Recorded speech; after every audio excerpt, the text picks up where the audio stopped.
I've only got one screw or nut on my shroud.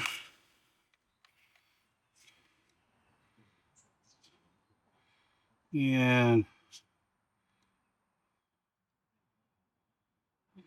not the same, but anyway, so that normally you got another one over here just above the um, oil inlet. So I'm going to get over here. We're going to put that bolt nut back on there. Right here is the, hopefully you can see it, that's the oil filter. Now, if you look at this, you can see that this is the passenger side. It's not shiny, it's not wet, but the driver's side is shiny and wet because that's the side that's leaking. This side over here is not leaking, but I got to change them both. So what I'm going to do is I got 4 cans of brake parts cleaner. So I'm going to get over here and I'm going to hit this side as best I can to hopefully clean as much of this oil residue off that I can. And then what we're going to do is start getting some of these tubes and different things out of the way. And once we do that, which we've got this right here, we may not have to do anything with this. I don't know. Well, we're gonna go ahead and start getting that wiring harness loose and getting those coil packs out. And I'm gonna get that Sharpie and go ahead and number them. I don't know what the cylinder numbers actually are. I wish I could tell you. It may be in line. I don't know. But I'm going to number them from the firewall back towards the front of the truck. 1, 2, 3. And then when I do the driver's side, I'm going to label it firewall to the front. 1, 2, 3. So I put the coil packs back in the same place. No real reason. They should all be the same. That shouldn't matter. But I want to hit this side with some brake parts cleaner so I can get it cleaned up and kind of give it time to dry up and everything before I start pulling everything off of this side over here. So this right here is one connector we'll have to get out. Now this sensor or this whatever that's in this valve cover is going to have to come out and go into the new one. So let me get this shroud put off to the side, and I'm going to spray some brake part cleaner over here. Hopefully this will be cleaned up by the time we get to the side over here. Then we're going to start opening some stuff up over here and seeing how well we can get to this valve cover. Now, from what I understand, the biggest part to getting this valve cover off once we get it unbolted is getting it up off of those spark plug or those coil pack spark plug wells, because it's basically a tube, a shell that goes down in there, and the valve cover seals around that tube, and that's what's leaking on this driver's side. Seals around that tube, and it's a pretty tight seal, and so I'm gonna have to probably prise these up. Just make sure I don't get into the, I guess that's the oil cooler. That's got to be the oil cooler down there. So anyway, let me quit running my mouth, get the shroud put up, and start cleaning. Climb up here and take a gander at what I need to do. And one. So, got to be careful with these clips here, because I should be able to wiggle wobble them off. And I've got a trim tool, which is what I probably should be using. But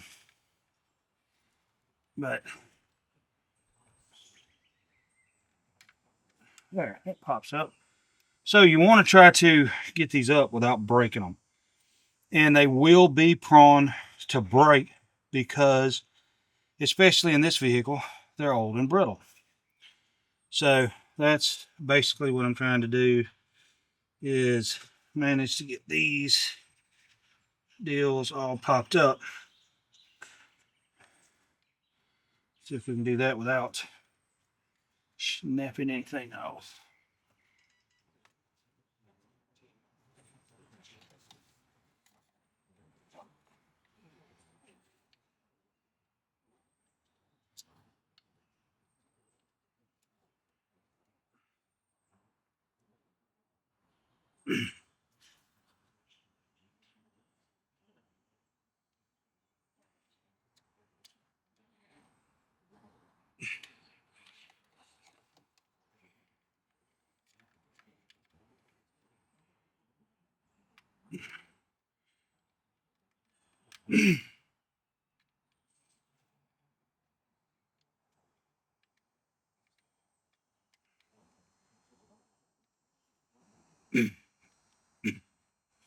Some of them may not come off so easy. So,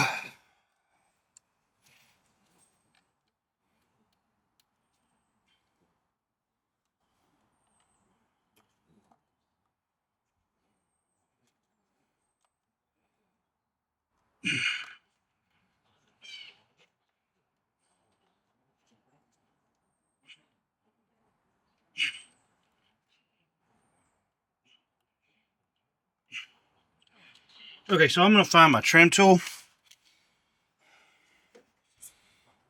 Because they're aggravating me already.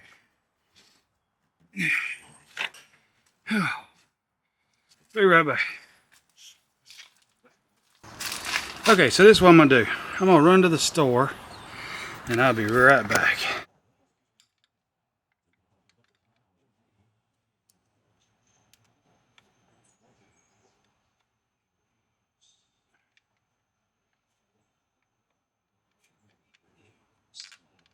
There we go.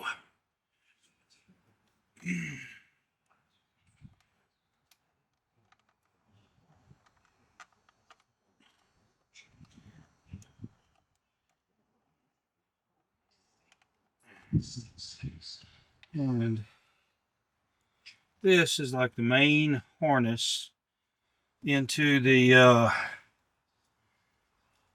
let's just say the master controls, whatever you want to call it. If these two are loose. And so you've got these little purple clips on these sensors.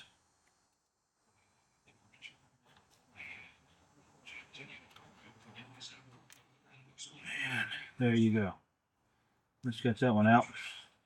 So that little purple sensor you just push up and it unlocks it.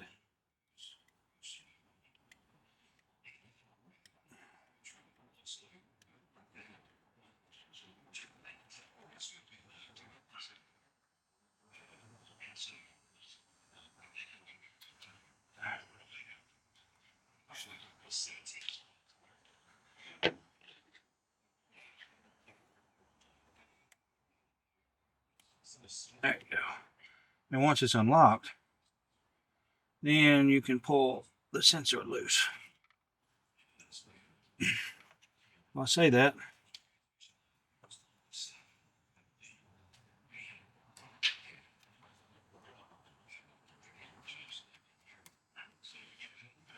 And there we go. So these two right here are pretty much exactly the same, but by the way they're bent, they're only going to go one way. So, and I mean, I'm not saying it ain't a good idea to get in there and video what you're doing, like where I'm basically doing here, so that you'll know where each one of these goes. So this, you can end up breaking these, and I might end up breaking some of them. I hope not. But if I do, say most of that just kind of tore off. If I do, I'll go back with tie wraps to kind of secure that stuff into place.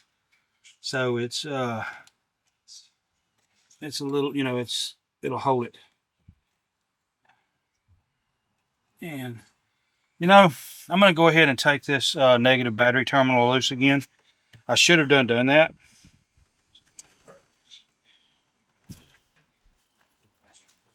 But it's always a good practice to take that battery terminal loose so that you don't end up shorting something, especially when you're unplugging all these sensors and different things like that.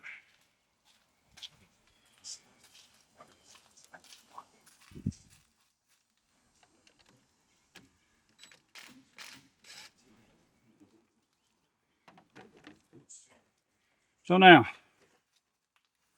I shouldn't blow up the world.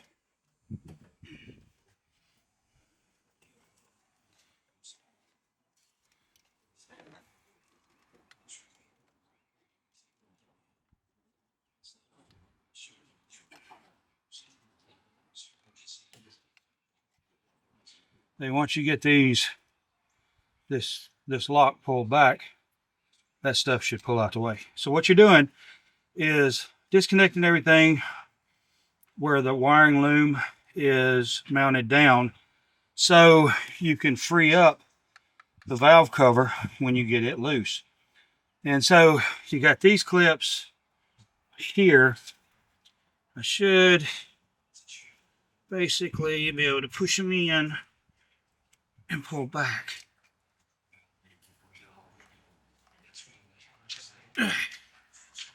Or not.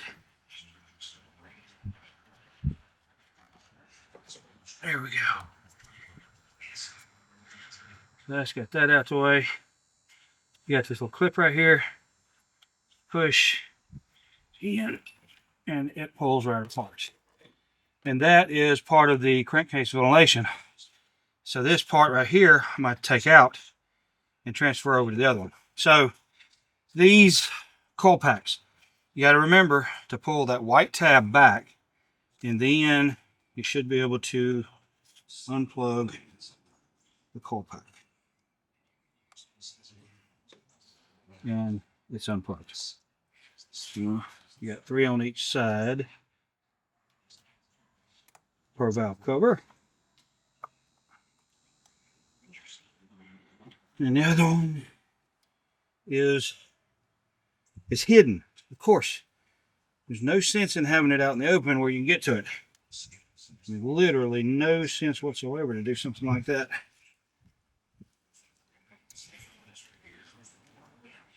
And this tie wrap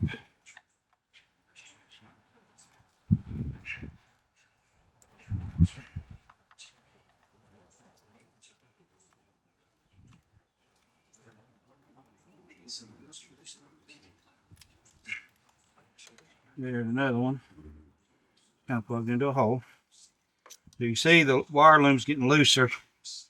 This is running over to that sensor there.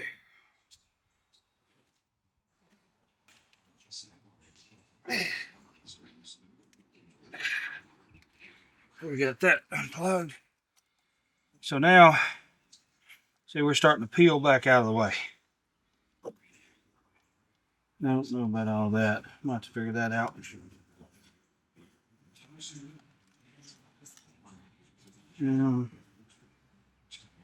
You just see the other coil pack. It's underneath there. Get that cab. And that one's out. So all my coil packs are disconnected. So I think, see, this is a heater core right here. Really, I don't know that I really want to have to try to get it out the way, to be honest with you. And it goes on down to the back. So, and see the wire loom continues on to the other side, and you got these sensors here and the throttle bodies and different things like that. So I am currently contemplating how I want to do. Again, I don't know what all of that is. It's just tie wrapped into a little deal there. It's moving. It's kind of weird. And one of the big things you want to look out for is when I finally crack these valve covers open and pull them up, I don't want stuff falling down in there. So I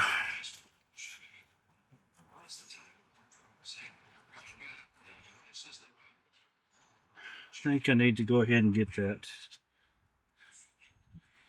I'm gonna need to go ahead and get that heater core tube pulled back. I really don't want to, because I don't want to have to deal with that.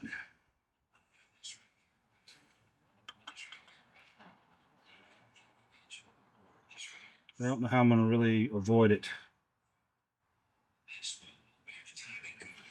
So anyway, so let me clean the tops of these coil packs so I can potentially number them. Not, and again, not that it's any big deal. I mean, it shouldn't matter which one goes back where, in all honesty. But I'll number them 3, 2, 1. 1 is far back towards the firewall. And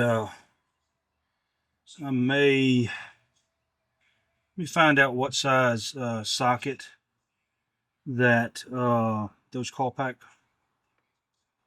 pieces are, bolts. So maybe I can go ahead and pull the coil packs and see how much room I've got. And maybe I won't have to pull this stuff. I know I've got part of the wire loom goes down behind that valve cover. And there's also another sensor in the back there that I got to get unplugged. So, but again, getting that stupid tube there out of the way would give me a decent amount of more movement. So shoot, I'm gonna go ahead and pull it. I don't know how much is going to leak out. Hopefully none, but I doubt that. Get some pliers.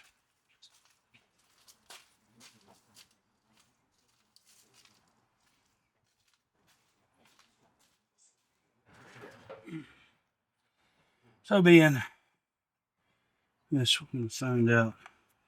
Nope, it's not a 6. It's not a 7. And it is an 8mm.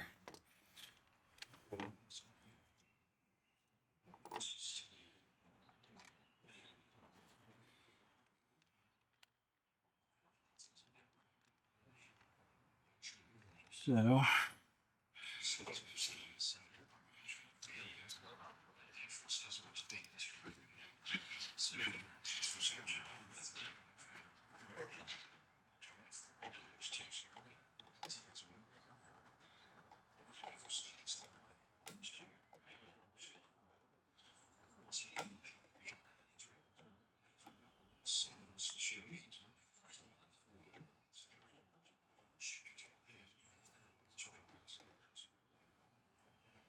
if I had the right tool, I could snap that and it'd hold it open.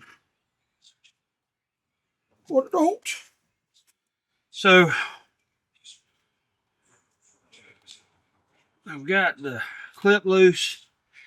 So now, usually you got to be careful, especially stuff like this. It's been on there forever and a day, that you could potentially have, see, that doesn't seem good, that tube. And I don't know if that's normally flat or if it's like a vacuum on that thing.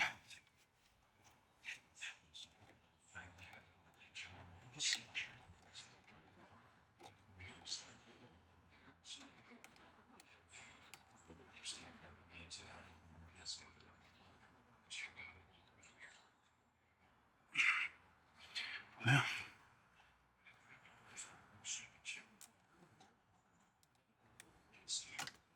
I don't know. I'm gonna have to look into that to see if this tube should be flat. It don't seem right. But it should.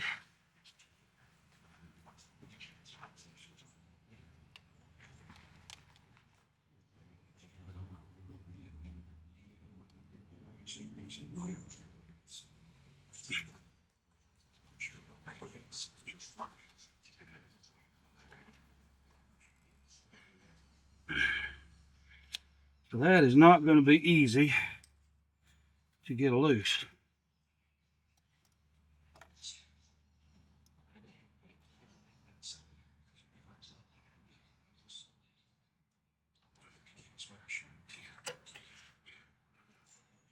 There we go.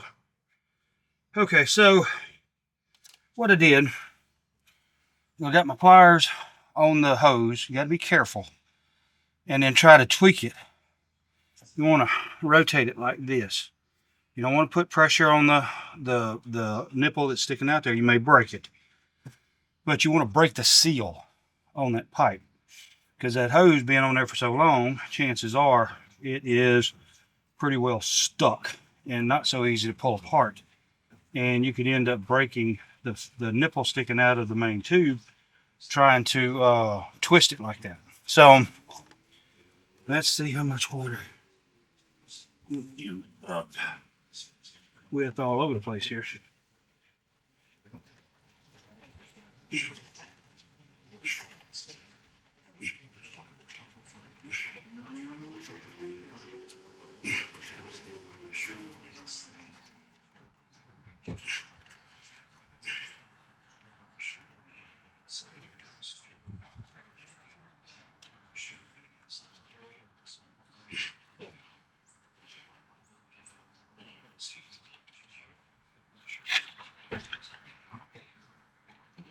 Well,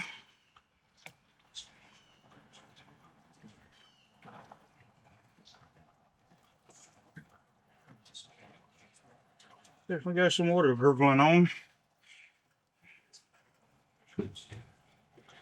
Pouring all over. So maybe it'll get done draining and it'll quit.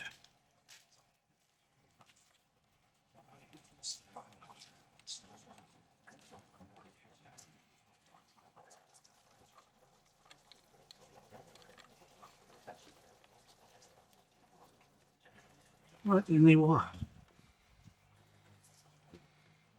Yes. I guess it's going to drain forever. But I got to get that tube out of the hose out of the way. There's no way I can do this with that hose in the way.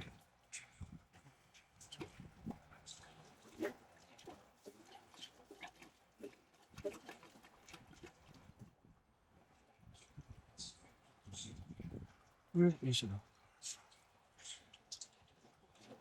You know, just like the bullet into it.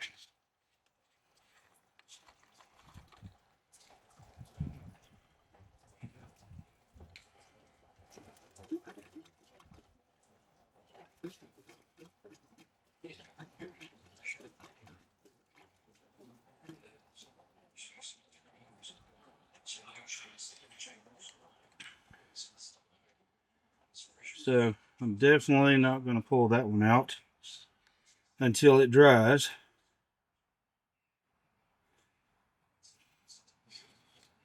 And this hose is not near as flat now as it was. So I gotta check into that. I'm not super excited about that.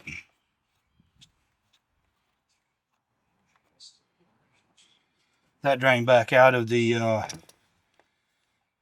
overflow there. So that's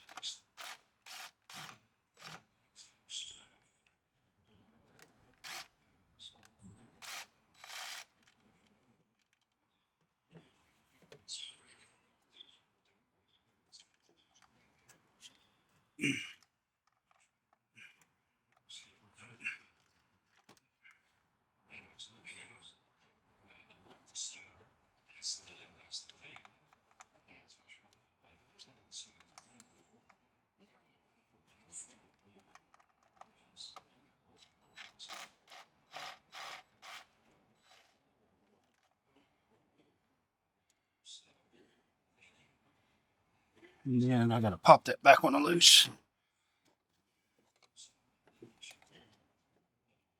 You couldn't get to it a while ago with that hose on here.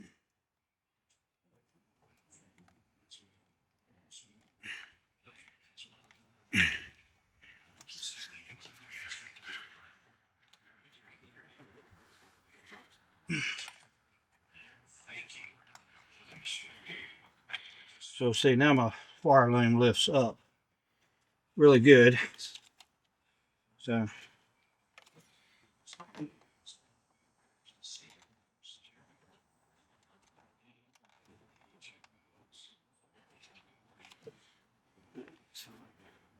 well, I might have to get in there with a socket.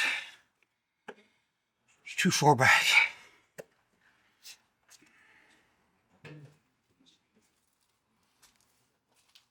Or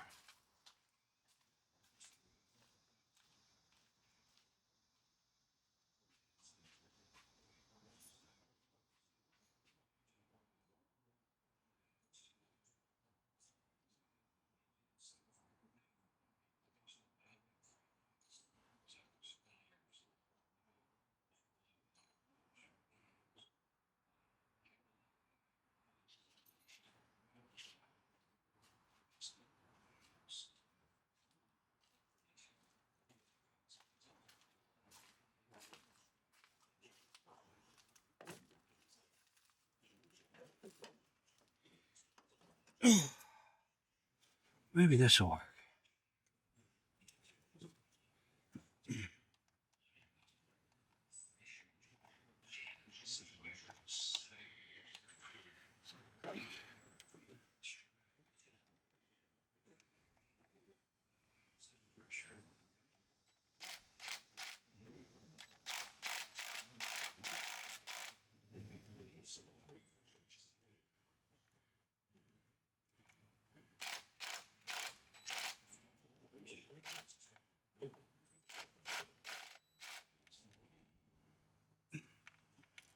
Okay.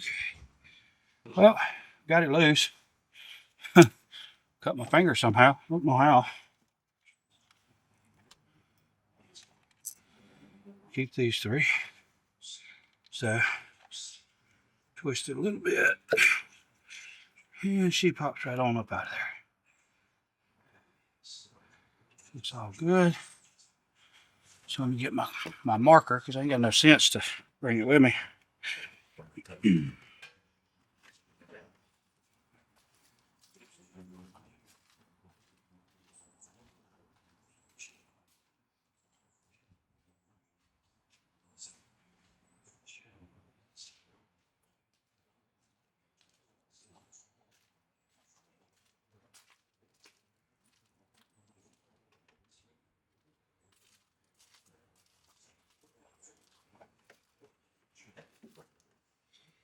Oh, so this one is 3.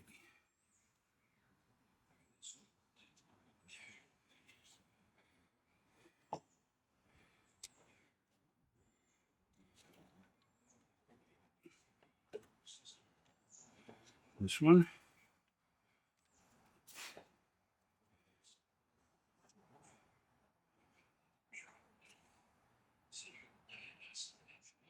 is 2.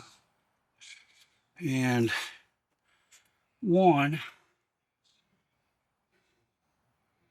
you know, I see how them work, so I shouldn't have to worry about no water down in that spark plug well.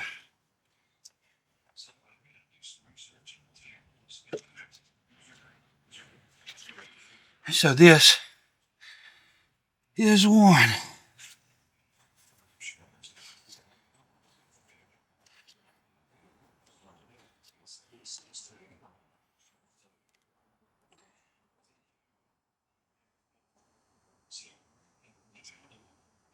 Alrighty. We'll get these off to the side. Just a second, let me take a look. So another spot right there.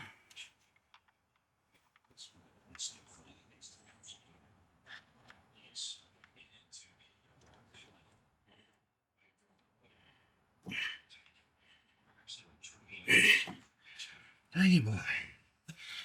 Let's try the bigger one.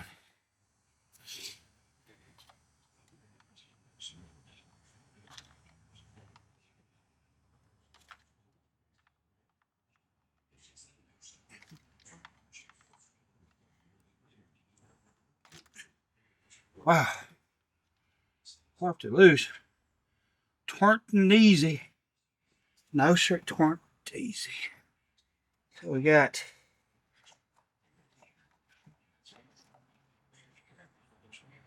that's the spark plug sensor got all wet. Now I've got some kind of sensor back here. It's on.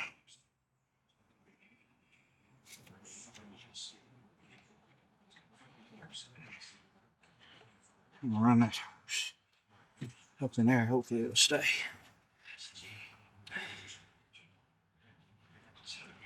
Awesome. So it decides to piss more out now. Man, that's aggravating. So well, it's just what it is. I've got to do something with that. I am not taking that valve cover off with that TT and water everywhere. So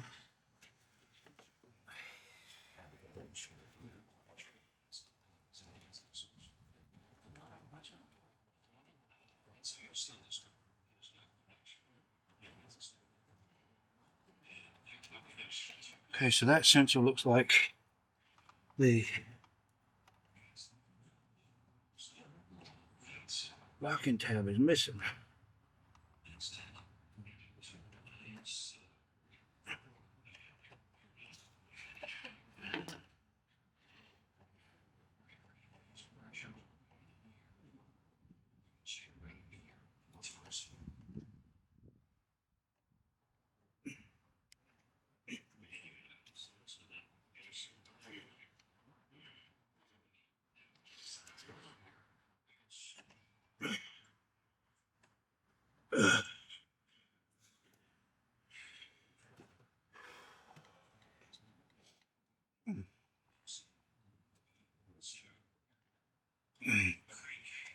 There we go. Good, get that.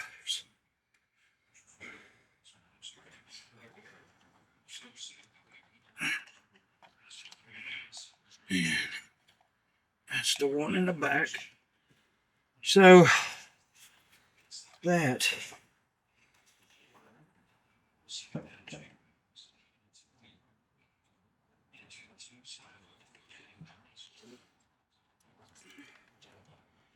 that is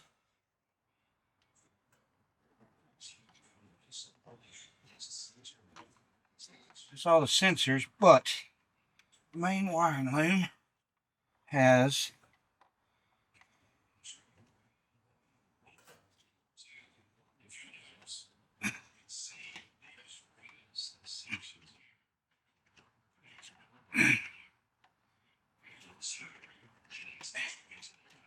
there we go. So there is a one of these locking down the very back side of the wire loom. So now I've got the wire loom completely loose from every sensor and everything above. So I need to get me a cork to fill this up just on the safe side so nothing can come out. And then this right here is out. Okay. So that's just some kind of little snap that goes up in there. So everything is clear to unbolt the valve cover and try to pry that baby out of there. See, we can have 1, 2, 3, 4, 5, 6,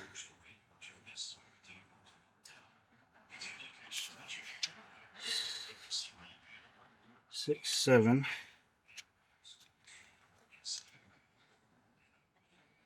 8, 9, 10, 11, 12, 11 or 12. It looks like it's about 11 or 12 in the holding it in there. So tell you what we're going to do. We're going to go ahead, take this tube out of the way. We'll see how hard this will be. That's going down there to the turbo. All right.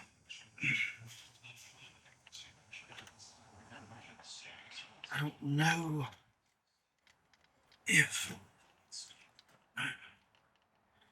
I don't know if I want to bother. If need be, I'll disconnect it and maybe try to finagle it if I have to. But we'll see. So these, what size are these? 10 millimeter.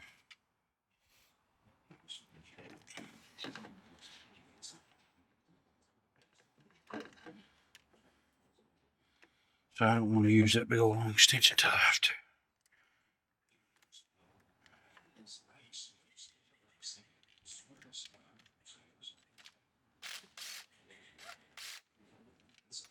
I think they're captured. Yeah.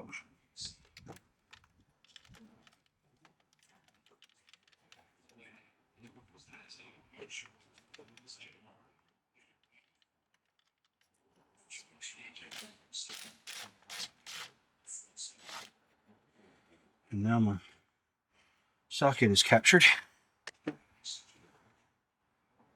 Well, you know what? Go back on there. Just go back on there.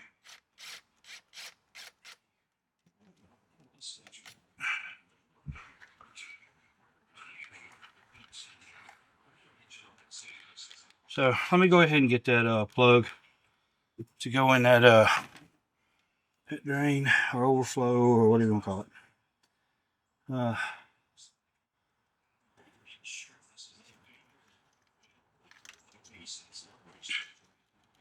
That we have to be careful of. I don't know what that is.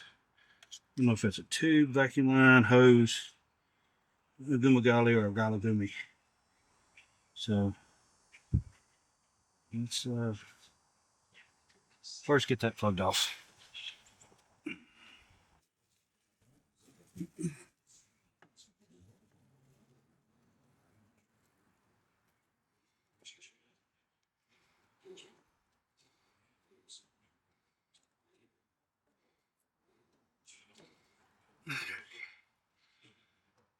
Okay, so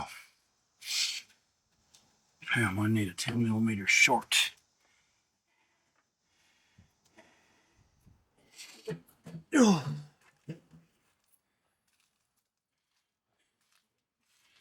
Put that there.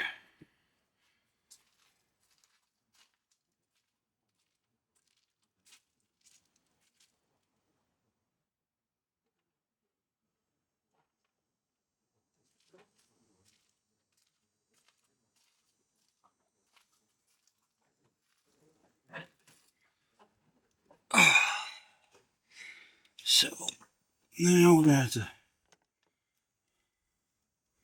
see what we can do with a shallow socket.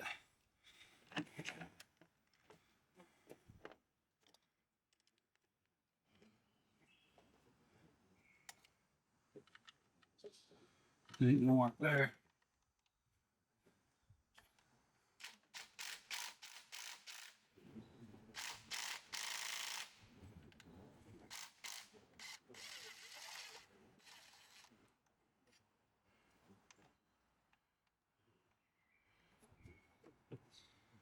Okay.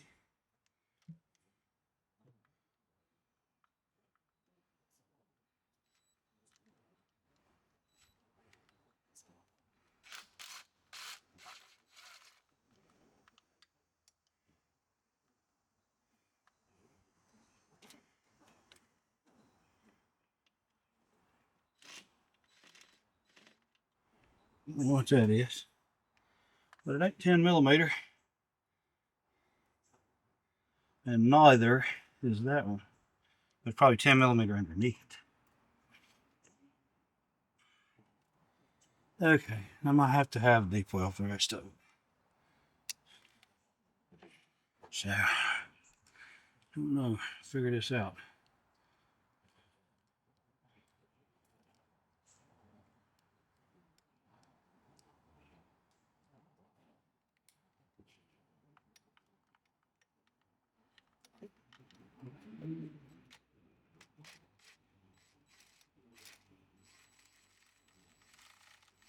There we go. Okay.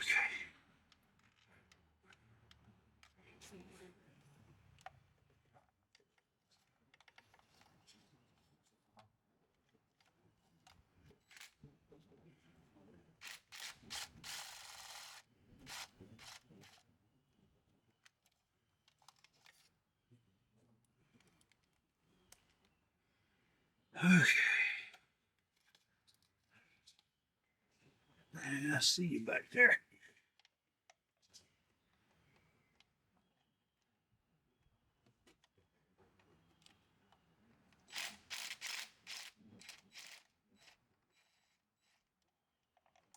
Okay.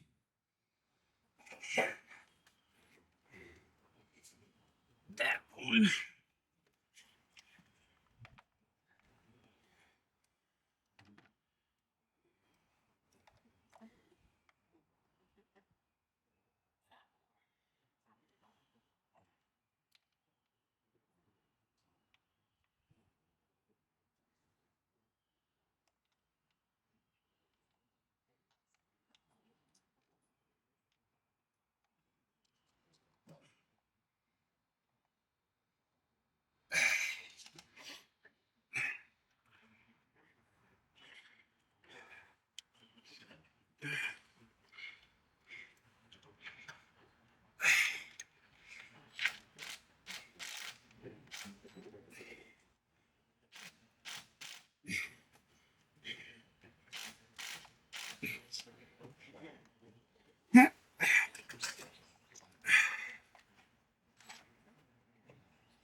Okay, so I have to try and get a socket on it. I mean, a ratchet.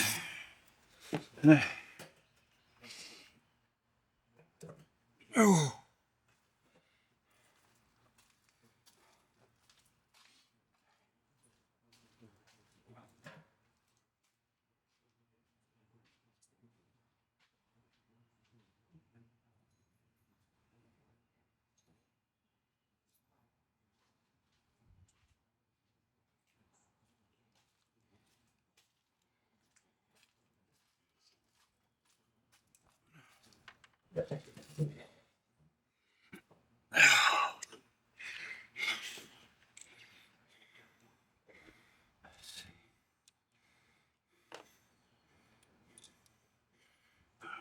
Neat.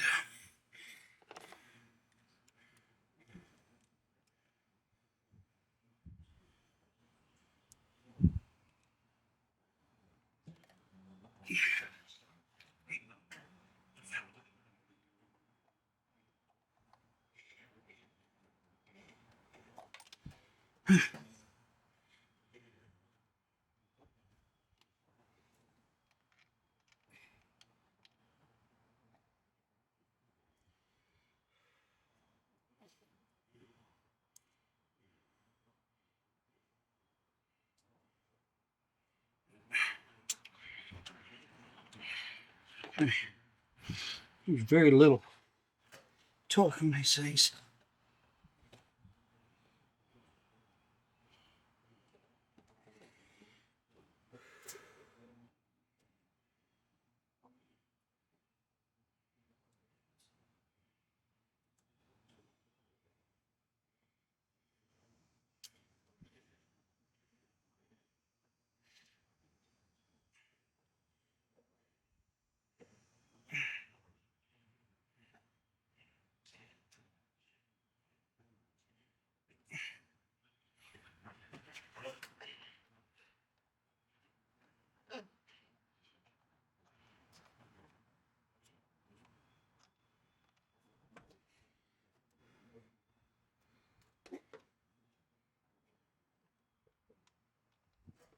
Okay, so these.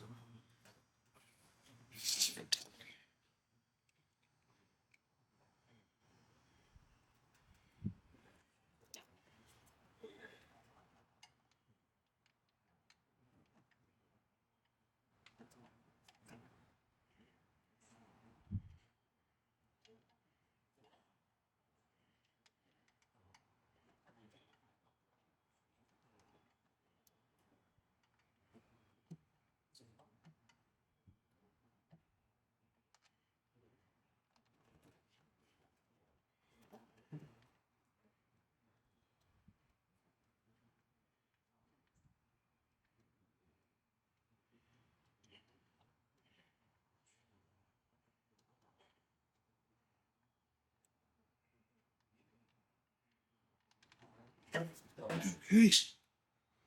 Got that one.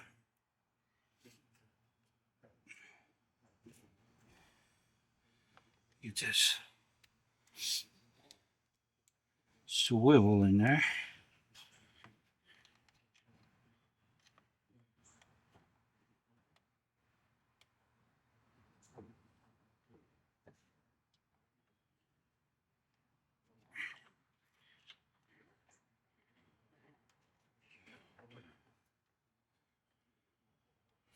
You get these things loose, and you pretty much unscrew them with your hand. Almost every one of them has a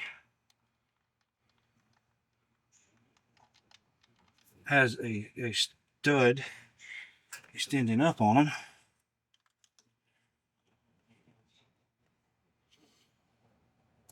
And those there are smaller. What are they? Okay, so you got a bracket on top, an 8mm bracket on top.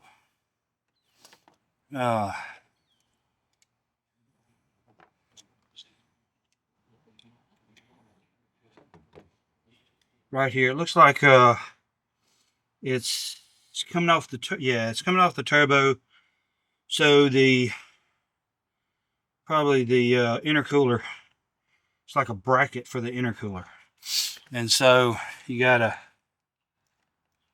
get that. That's an 8mm. So we take the 10 off, put the 8 on.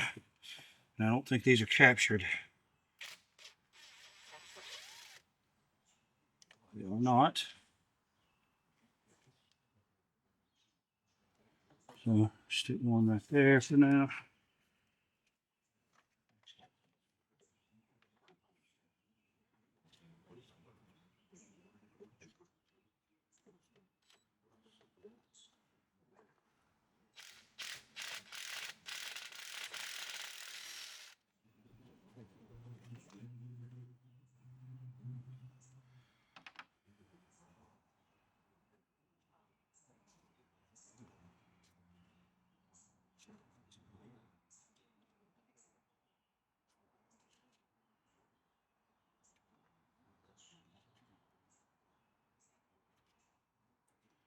And there.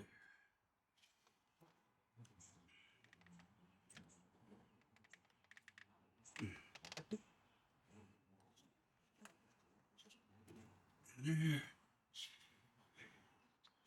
That bracket lifts up.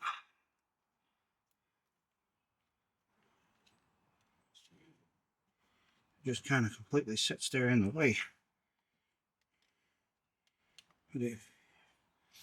Now, stick that on, push that bracket underneath the edge of the valve cover.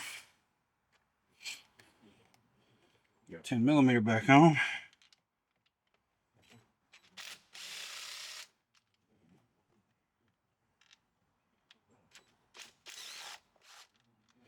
And I believe with the knees,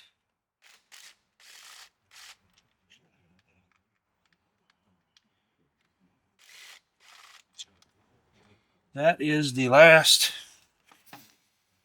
of our I'm just gonna leave those screws there. I'll put them back on that deal whenever I get it out in the new one. So it's kind of wedged in place.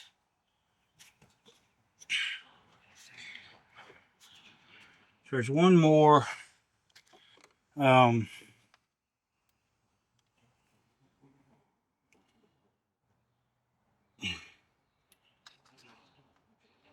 wire, staple, secure, whatever you want to call it.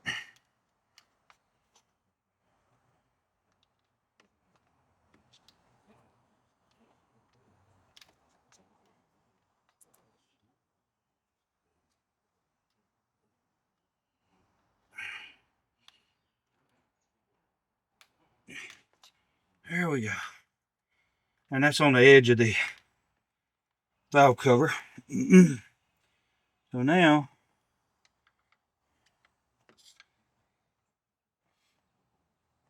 it is figuring how I'm gonna break the seal on this valve cover.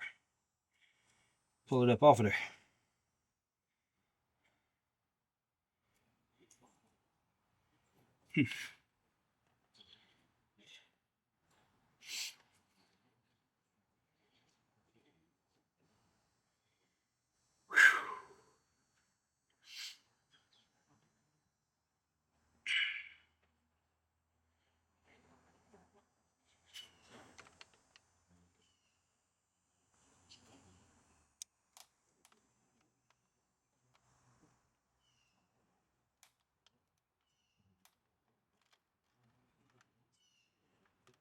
Okay, so that's starting.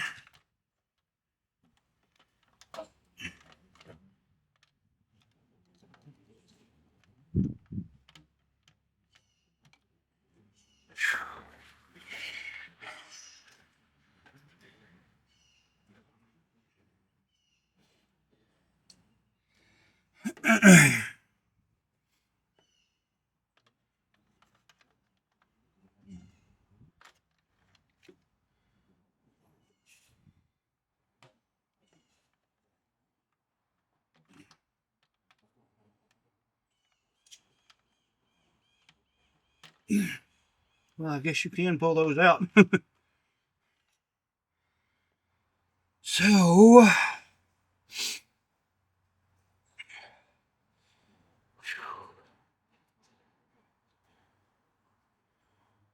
I think the oil pan's going to be easier than the valve covers.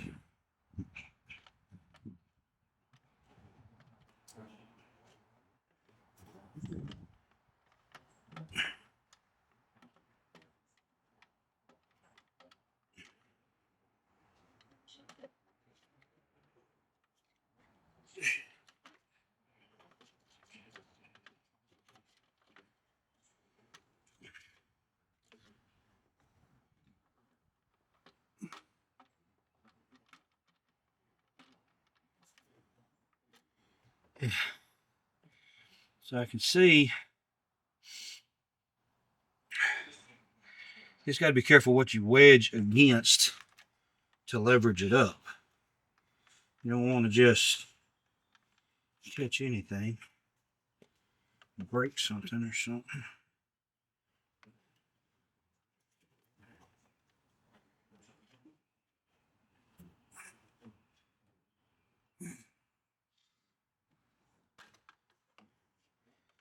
Let's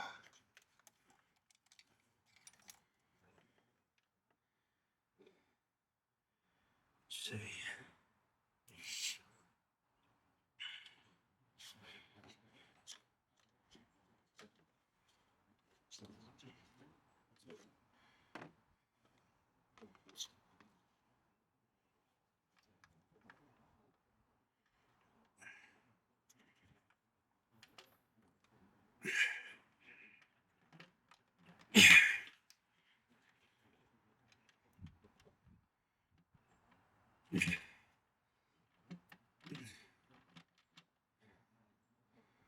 Okay.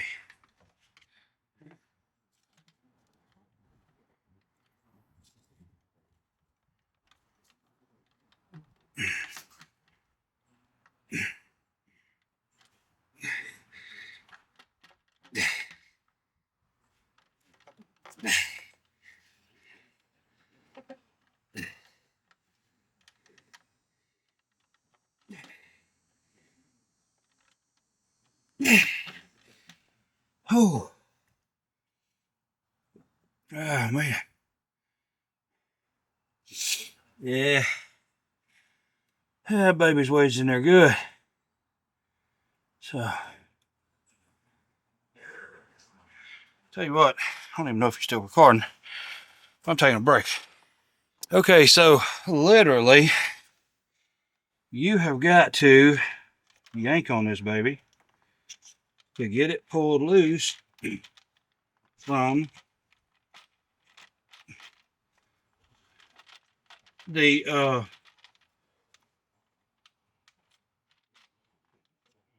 spark plugs wells. So I'm going to have to try to maneuver this out.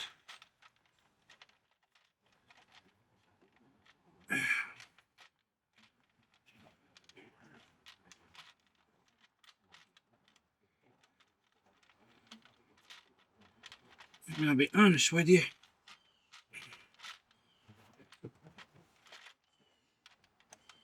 I really believe the legitimate way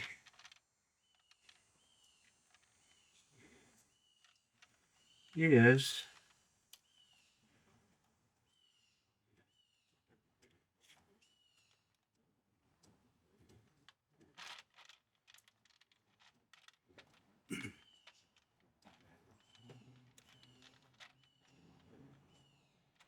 let's see.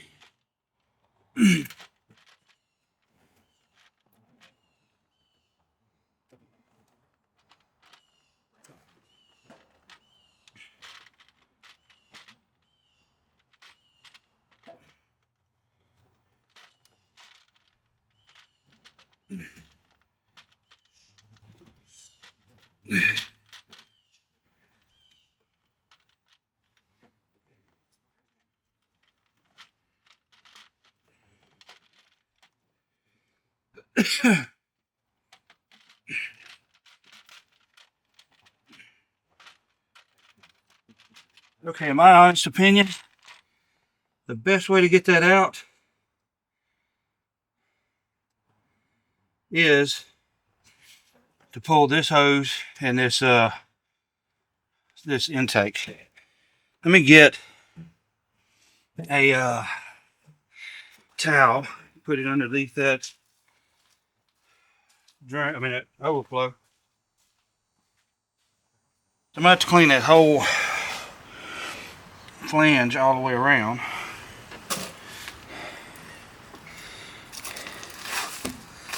So here, let me shut you guys down. We'll get over there, take a look at the new one versus the old one. Okay, so got it out. So I've got to pull this sensor and put it here, this sensor and put it here. Then I've got to pull this pipe and put it here. Now these I should just be able to unscrew, screw them into place. This one, I don't know if it's got a keeper tab. Well, you know what? I don't know. I have to look at this for a minute.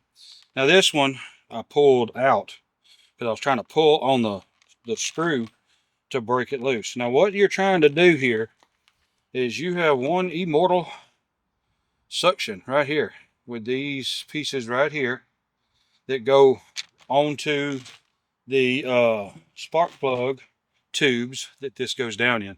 And this top right here kind of clips around that tube, sealing into these to keep moisture out of there. Trust me. You would think that you could let water get into the spark plug well, put your spark plug in there, crank it up, and it'll get hot enough to evaporate. No, it won't evaporate. It'll just stay steady, aggravating, and messing you want to. Don't know if I'm going to make fires. Nope, those are smaller. So I'm thinking.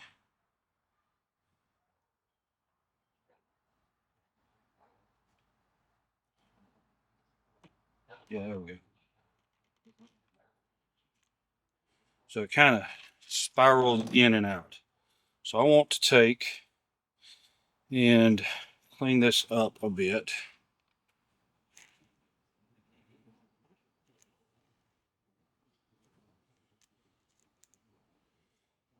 Yeah, there we go. Got that one out. I think that's going to be 7 or an 8.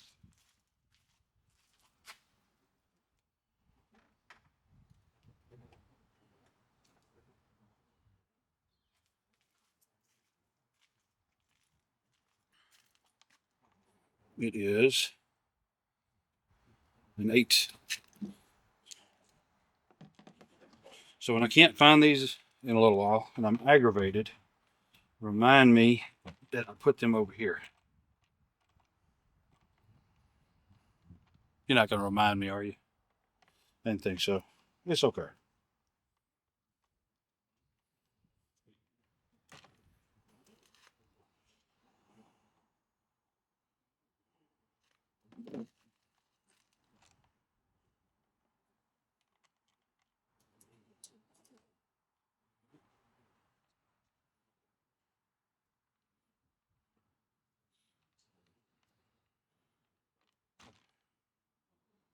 So some kind of a sensor there.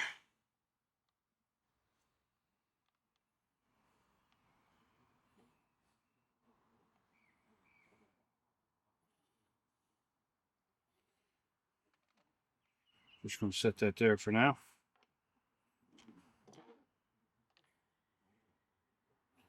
Wait to seal. Pull that out.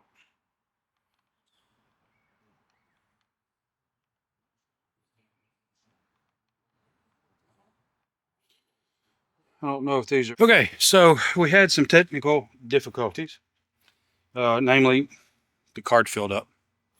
So this is what I was doing. I think I was moving these from the old valve cover to the new one. So I got the sensors put over here. This one is just like a 90-degree turn, and then you can like unscrew it. It's like another, maybe a half turn altogether, and it pops out. Stick it over here, turn it, and then it'll stop. And then put you a plier, vice grip, a crescent, or whatever, and you'll just barely turn it, and you'll feel it pop, and that's when it's in place. Then I took the new one, and I just put some Vaseline, or actually petroleum jelly. It's not Vaseline. I didn't use actual Vaseline, so that these will help slide down on the spark plug wells. So here's the thing. These right here are a very tight fit, and that's what makes this hard to get up. So let's flip this over and look at the other side. Well, let's do this first. So of course you've got these 3 across the back. Then you've got 1, 2, 3, 4 across the side. 1, 2, 3. This is the bottom side, and then 1 over here on the front. Now, let's see. I'm not actually showing the front one on the new one. So I don't really know why it's not on there. It may have come out in the box. I'm not sure. So I may see about taking this one off and putting it on there. But anyway, so you can see they're basically the same when you look at the top side. If you look right here, you'll see these wings coming out where the spark plug, I mean, not the spark plug, the coil pack bolts down. These little wings is the only outward difference. You'll notice on the old valve cover, there's no. It's just a stud sticking up there, and that's where it bolts down. So we turn these over, and you'll see the difference. Maybe not right off, but let's point it out. You'll see the difference is right here. So on this side, you've got a hole that goes down to the oil pan. But over here on the new one, it's got a check valve. And so you have a check valve on the new setup, nothing on the old one. And so that's why you got to watch out, because when you change the oil pan to the new model oil pan, you don't have you don't have the check valve. You don't have any check valves in the new oil pan. They're moved to the top in the valve covers. So my observations basically is, in my mind, I was thinking, wow.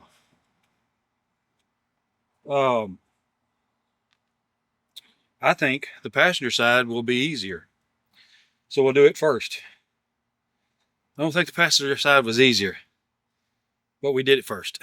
It's really clean inside here. There's not a lot of crud and debris, a little leftover oil and whatnot. Uh, so I've got to clean the top flange all around the edge, making sure I don't knock anything down into the engine or into the uh, around the lifters and cam and all that. Clean that up real good, and then I can take this one, slide it up in there, and pop it into place. Uh, and again, now I didn't notice that this was missing, and it may have fell out in the box. But what I'll probably wind up doing is pushing one of these, this one right here out, and putting it there so that I have it. I don't know if you maybe don't need it, but it's on this one, so I'm putting it on that one. Uh, so what I'll need to do, I'll need to, right here at this point, and it looks like there's a little damage to the gasket, and this one is kind of flattened out, but it was still holding. I think this back one, this seal right here was leaking on the passenger side. Driver's side, it's the front two that are leaking, and then the oil pan underneath is leaking. So I'll get this knocked out, get it put in here, and that's really about all the prep work that needs to be done.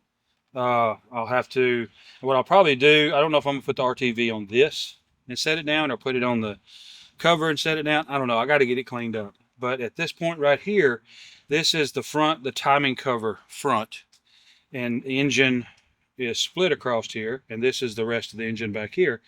So this is the seam where this part right here is. Now this is designed differently to make a better seal, but you're supposed to put a little bit of RTV at that spot. We got the same type of seal right here that's on the new one.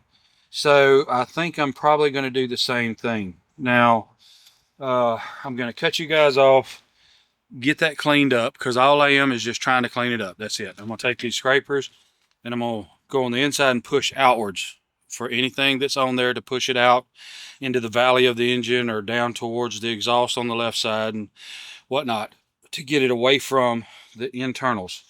And that's what I'm going to do. So we'll get that prep work done, and we'll be right back. Okay, so hopefully, I don't know, turn the monitor so I can see it. Hopefully, you can see, or I can zoom in at least on one point. Right here is, and it's just behind the timing chain, because the timing cover joins right here. And that's the reason why you need the RTV in that spot. And so I'm going to put a little bit there, and directly across on the bottom. And then right there in the joint back there where a vacuum pump, I think, is, I'm going to put some in the creases that go down in that. Just because, just to be on the safe side. So let's squeeze out a little bit here.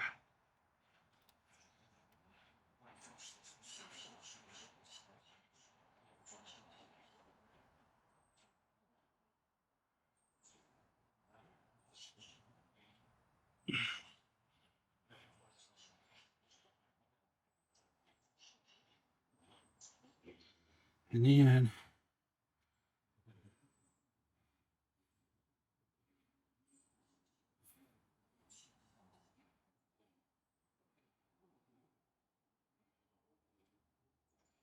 a little bead at the bottom. And then right in that little crease on the top and bottom of it.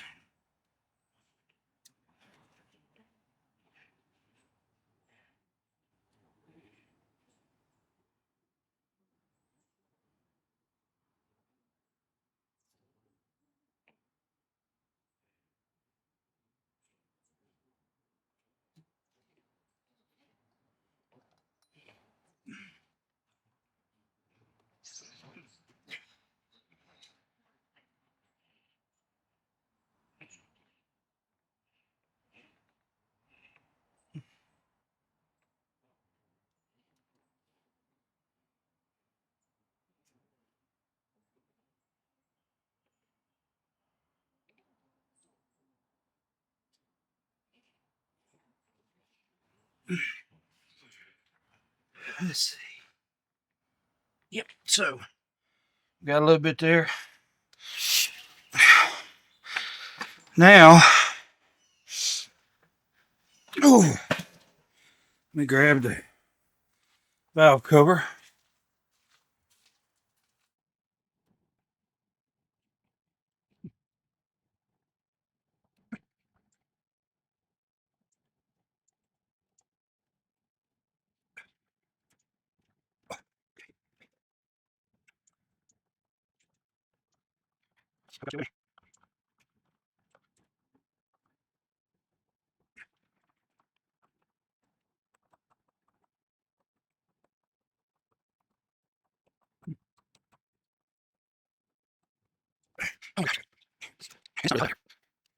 Oh,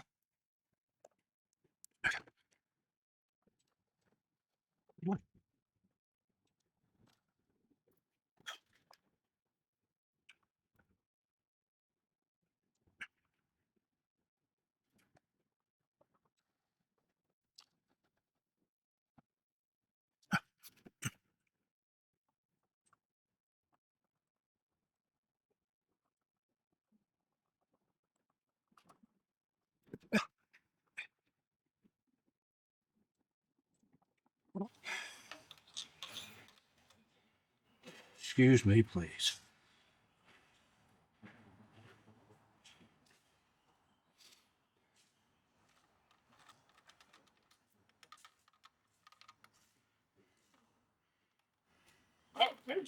Hey, How you doing? I don't know.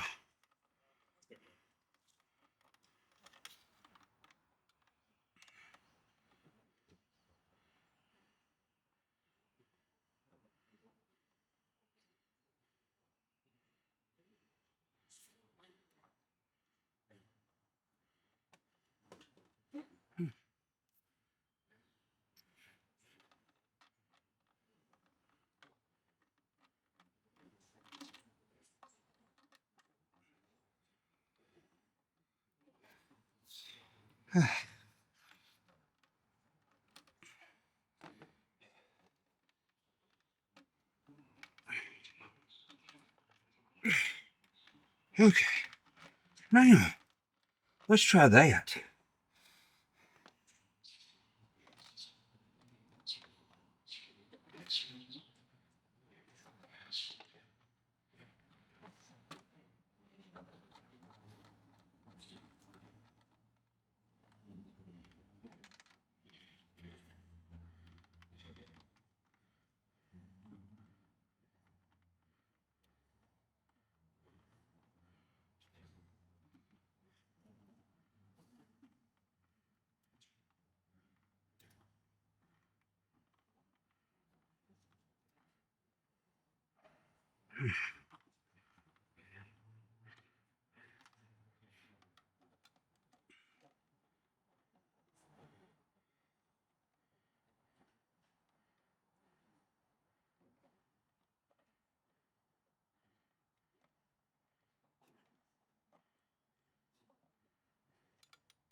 Okay, so here's the deal.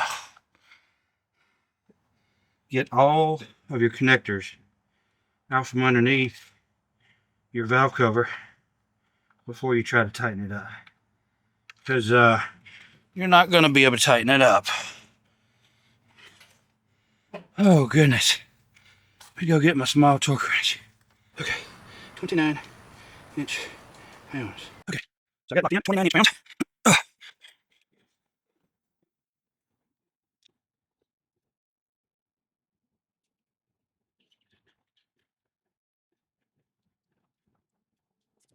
Shoot. There we go.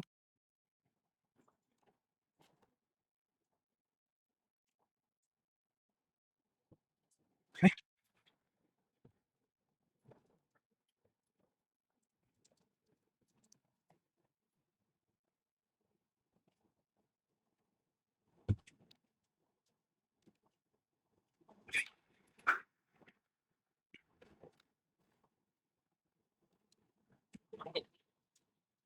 Got it.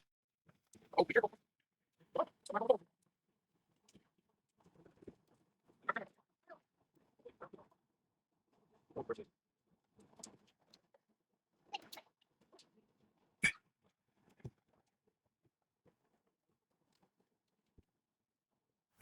Okay, so just a little recap. We do have the passenger side valve cover on. The old one's laying down there. And I'm going to do another little quick recap on what needed to be swapped over and some stuff that you need to look out for. But we've got, like I said, the passenger side valve cover has been changed. We're going to tackle the driver's side, which I think may be a little easier and quicker.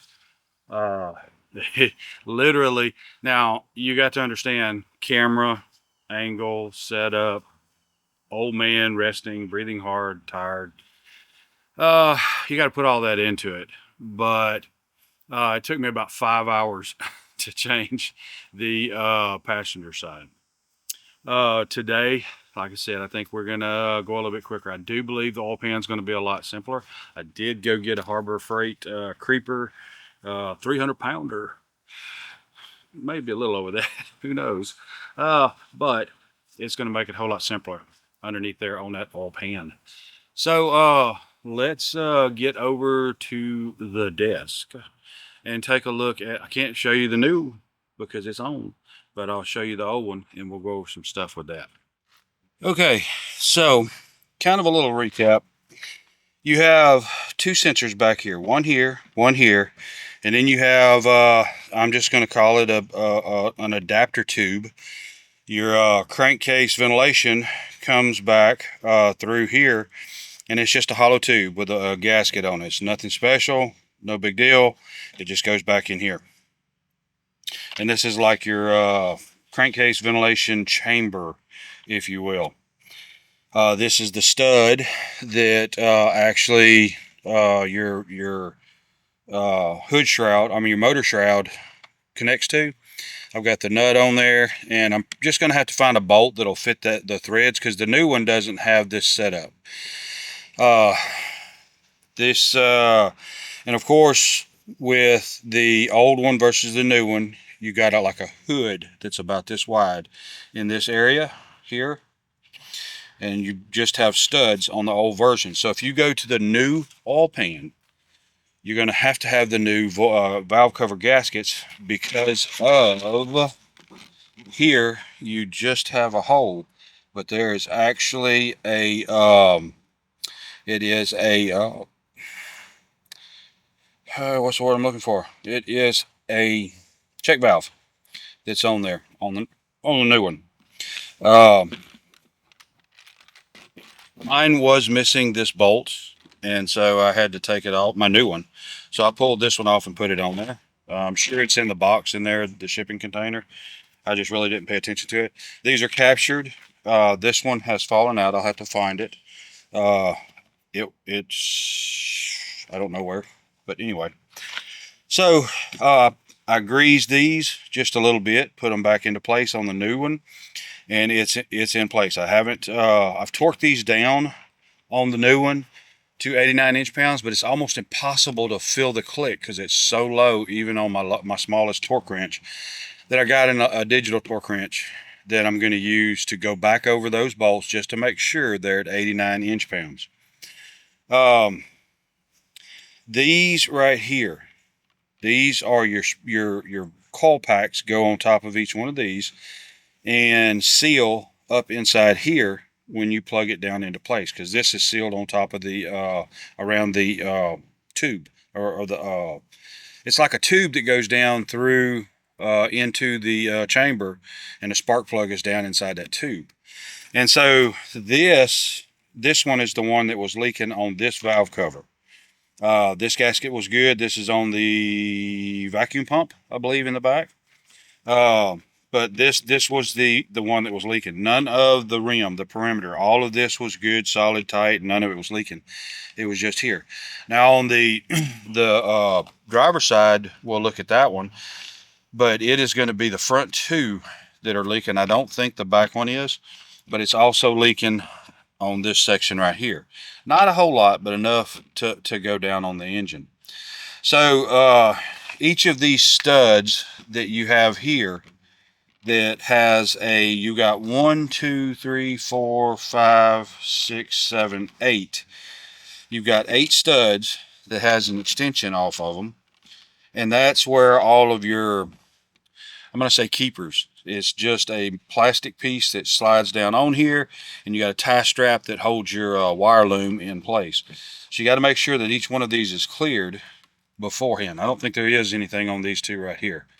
But on this section right here, you have a bracket that is looks like it's going to the intercooler for the turbo. It's routing those hoses and holding them in place. And that bracket, these bolt down, then that bracket sets on top of it, and you got some smaller screws that screw down on top of that and holds that bracket in place. Now, one of the problems that I ran into yesterday is the little sleeve that goes on here to hold the wire loom in place slipped underneath here, and I was having a devil of the time, and I couldn't see or tell until I reached down here. I could feel a huge gap, and then I could see the wire going up underneath the edge right here where it was trapped.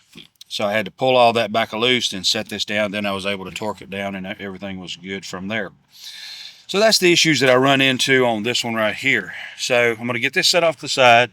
We'll get you moved over there to the driver's side, and we're going to start pulling the wire loom. Now I haven't reattached the wire loom on the passenger side, and what I'll do is get the driver's side swapped over, and once I get that, then I'll get it buttoned up. I'll put all my coil packs back in again, and I'm going to number on the driver's side. On the passenger side, I started at the firewall 1, 2, 3. And so I'm going to start at the firewall on the driver's side and go 4, 5, 6. And so that way I know where all of my coil packs are going. They don't have to go back in the same spot. They really don't. But I'm just doing it just because. If there's any type of a history in there in the codes on maybe misfires or something, I want the coil packs back in the same place. So whenever I do some, because I'm going to do some, what is that, mode 6 monitoring and stuff, and with 4Scan, there's a lot of stuff that you can do with it to monitor it. And I want to make sure I don't have any misfires, especially after pulling all this stuff apart, putting it all back together. I'm going to put my dielectric grease on there, but I don't want to develop a misfire. And you can. And that's why it's so important to make sure you don't get moisture down into those spark plug wells. You would think it would evaporate, but it won't. I've had a 2006 F-150 that I got moisture down in there, and I literally had to come back, pull all my coil packs back off again, and get shop air and blow down into the chamber to evaporate and blow out that moisture. And then the misfires went away. So anyway, let's jump over there to the driver's side and see what we can do. Kind of learned my lesson yesterday. I need to get some stuff out my way. Get up in here.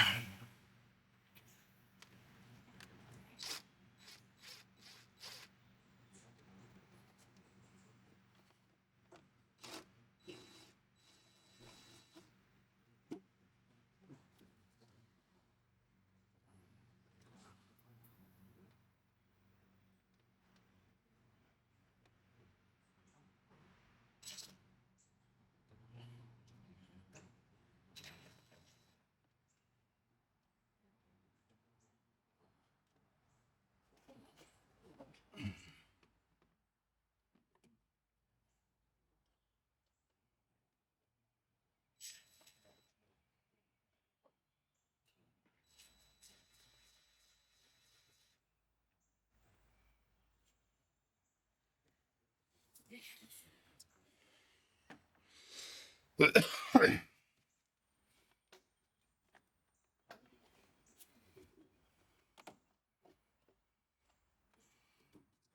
do have a new filter in here. That's nice. Go ahead and set that over there.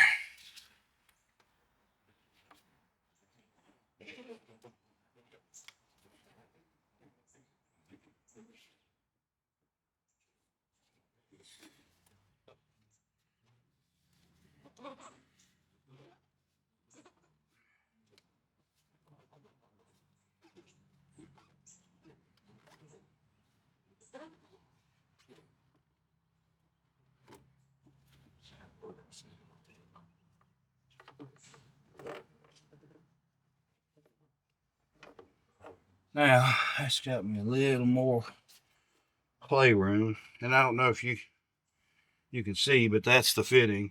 Well, you probably can't see it, but that's the one I ended up cracking the other day. And had to JB weld back together. So, let's check out the point of attack. Don't think I'm going to need to pull my purge valve. I believe I need to, like I did just yesterday, to just start pulling my wiring harness. Let's see.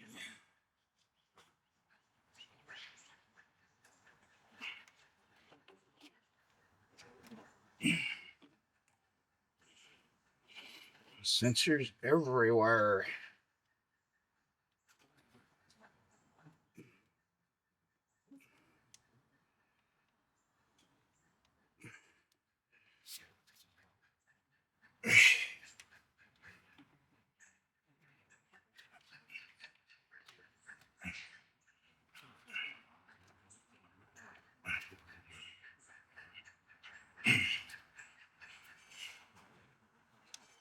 Yeah.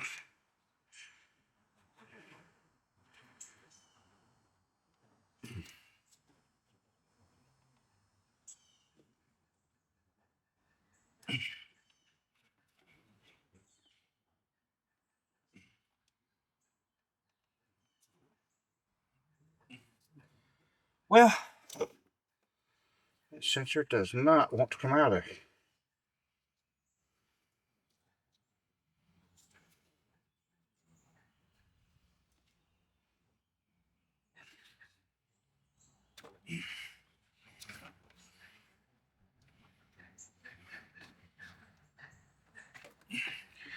Once you get one end done, the other one comes loose. So you can see you got to push up on that, and then that'll kind of release it.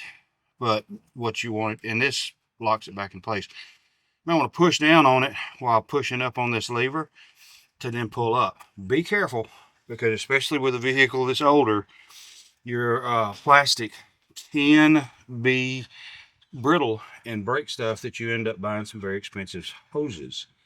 So again, you want to be really, really careful with that stuff. And of course, you got sensors on here. Sensors everywhere.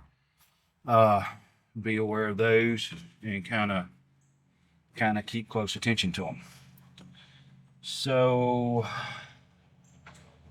what is the best option? So you guys can't hardly see anything over there. So I think what I'll do is I'll come around and bring you to the fender well and kind of point you in, and I think you'll be able to see more. And I don't need to be over there.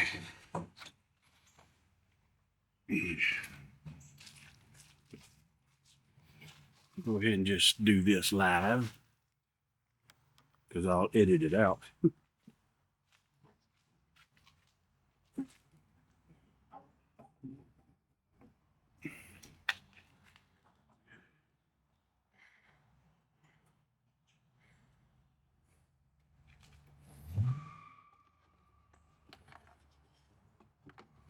See, that's out of the way anyway. So,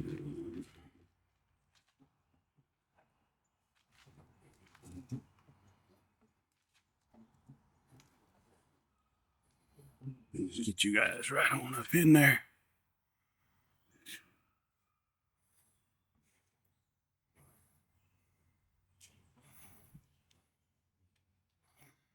Now, I believe you get your best view there.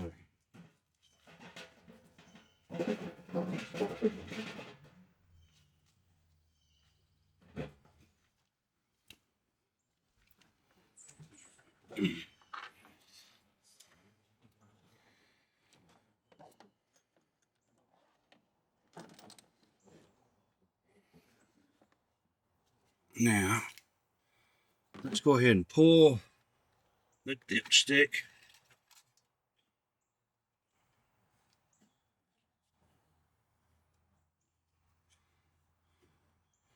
I'm just going to set it up there so I can lose it and forget all about it. And go nuts wondering, what did you do with your dipstick? So remember, see, that's been pushed up. See, there's several things on this truck that tells me that someone's been in here and they just didn't put everything back together like they were supposed to.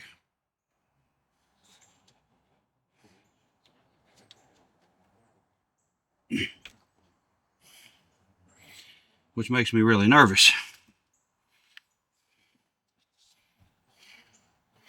So you got this blue one right here that connects to this sensor here.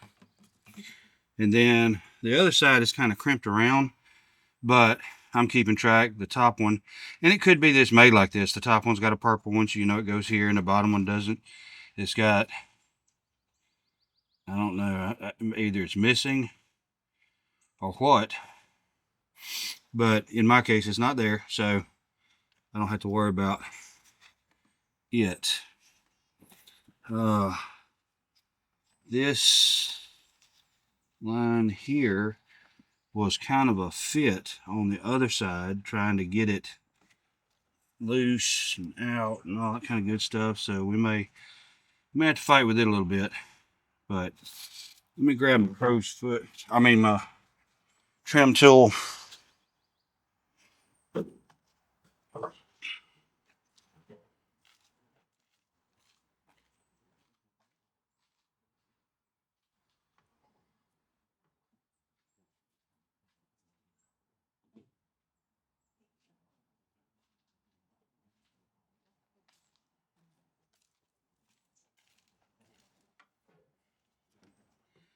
And I do recommend that you use a couple trim tools.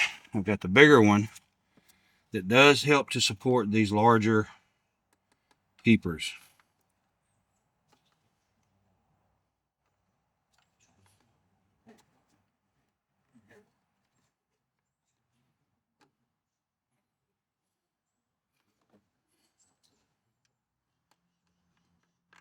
There we go.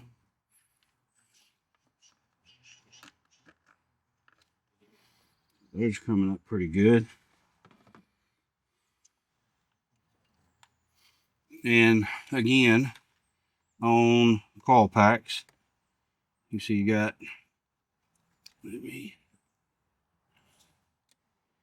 see it's popped, it's closed, locked, and then there it's open. See, each one of these are open on this side, which again worries me.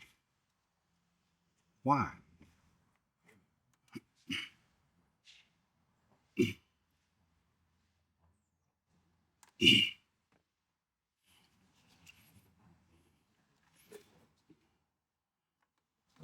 Okay.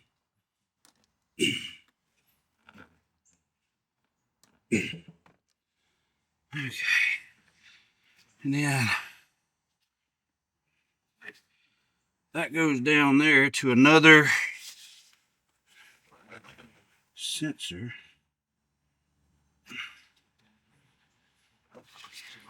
See if I can get a good look at it.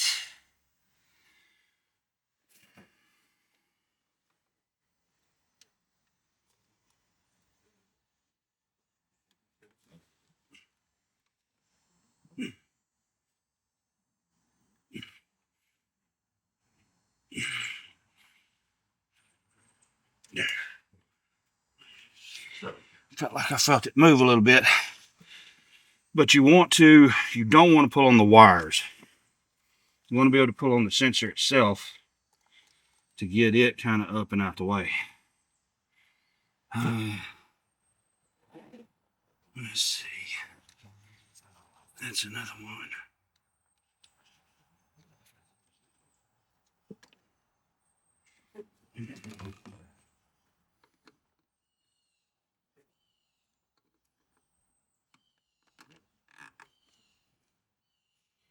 Being honest, I don't think we have to disconnect none of that. I just need to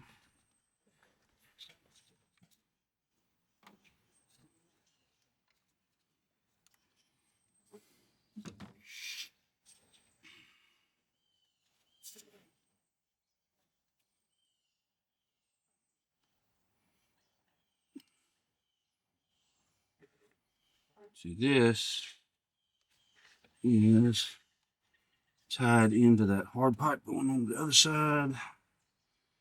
And we've got a sensor here.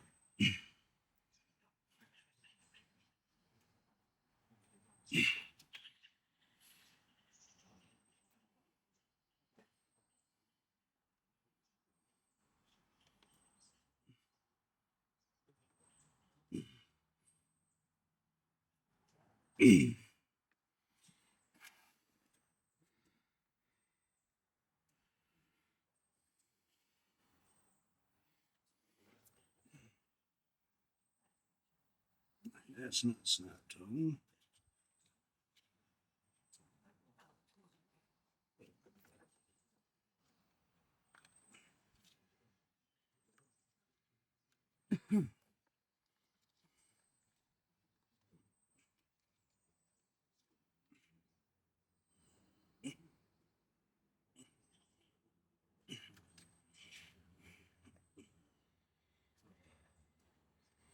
And that's the loose there. We almost got wiring harness done and out of the way.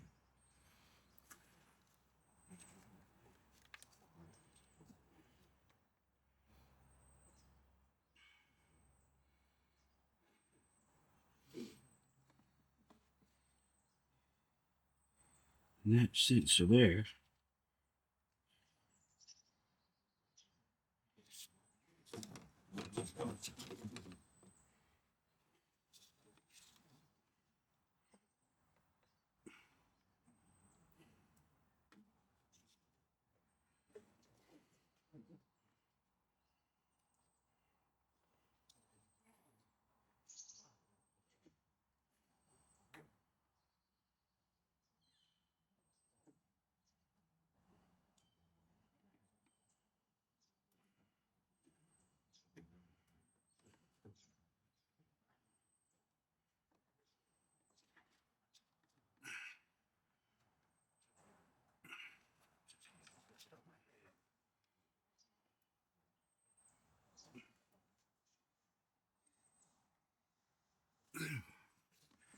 Well, it's on the valve cover, so I got to get that sensor loose. Just don't see a clip.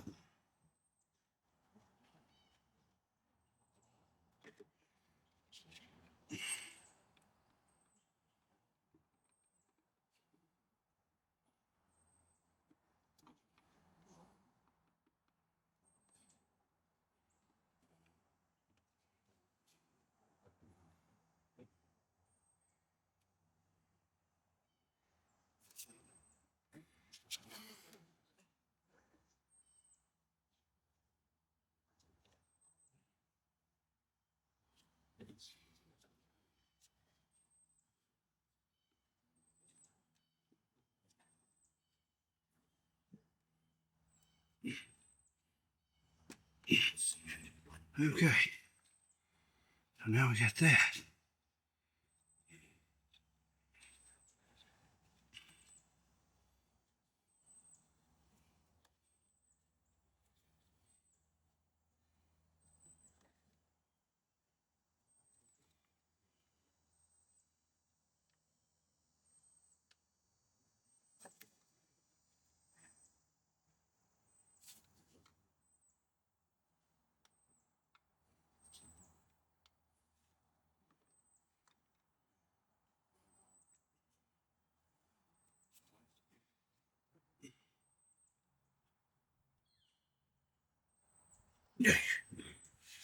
Well,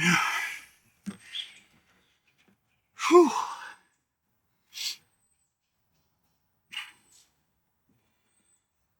Yeah, I can see this one's just going to be pretty doggone simple.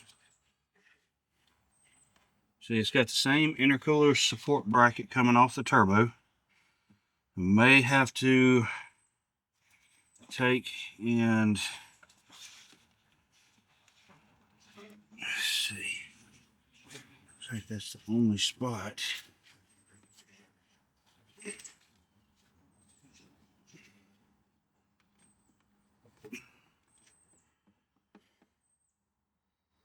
Oh, no, I see another bolt down there. I have to loosen that one up to get that off. Still a little bit of water on top of the valve cover right here where these sensors are. So I'll have to, well, matter of fact, how about I go ahead and soak that up right now.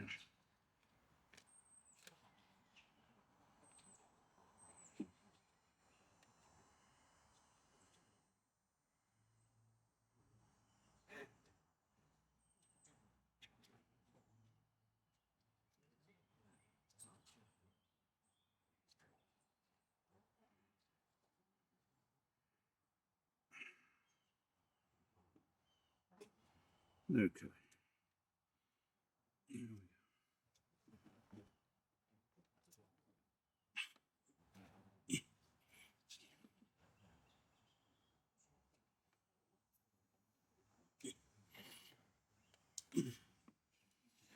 Okay. So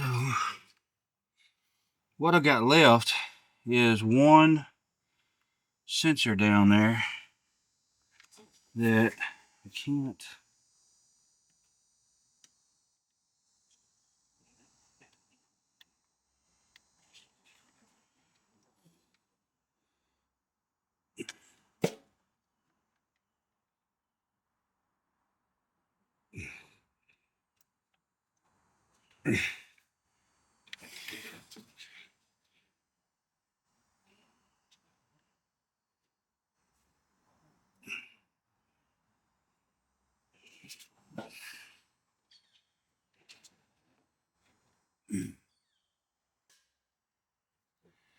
So let me see if, like a bunch of the sensors on plugs on here, the lock is gone.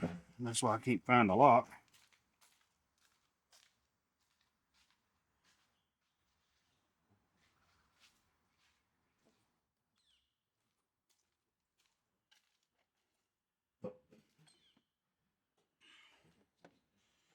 So just keep in mind, when you're doing something like this, you have locks on there for a reason.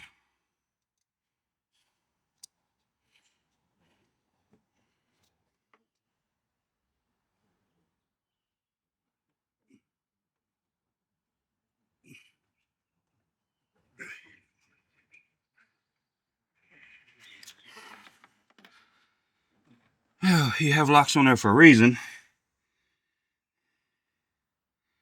so they don't come loose, like your call packs.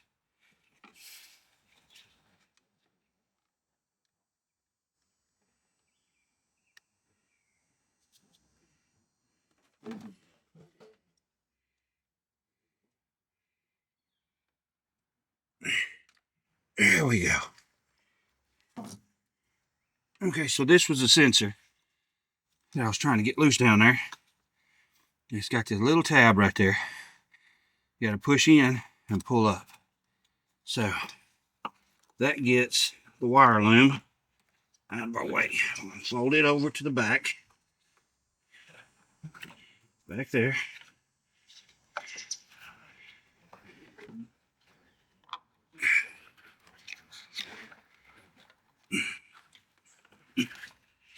Just gonna put it over the engine shroud. Now, remember, that's that little vacuum. And it's tied into that conglomeration down there, which I don't know what that is. But it's,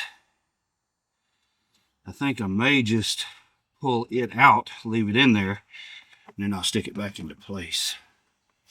So, don't remember what size. I don't think it was 10 millimeter, maybe.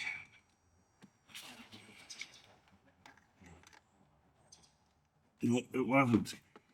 Maybe that's the one that was 8.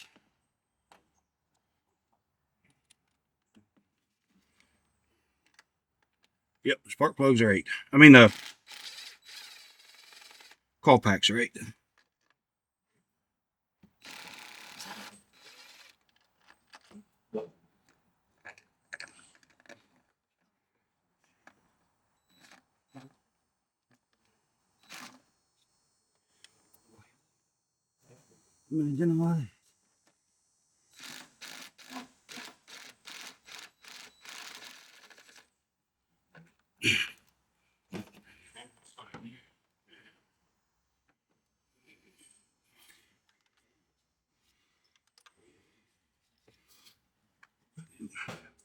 Heard about 90 degrees. And pop her out. So I'm going to mark this number 4. Like I said earlier, I did 1, 2, 3, 4, 5, 6. That's how I'm going to number them.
Ninety degrees, pop it out.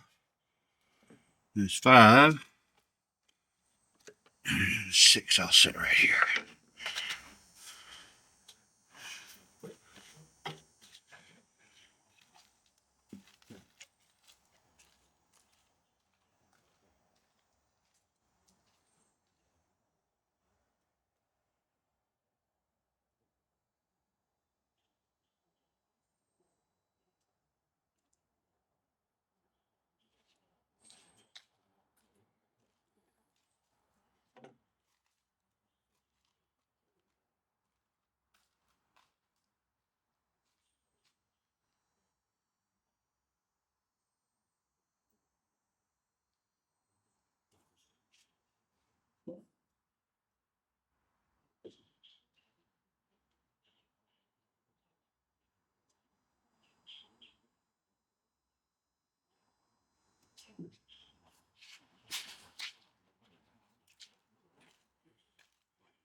Okay, and so if you remember, I had said that these front 2 right here were the ones leaking.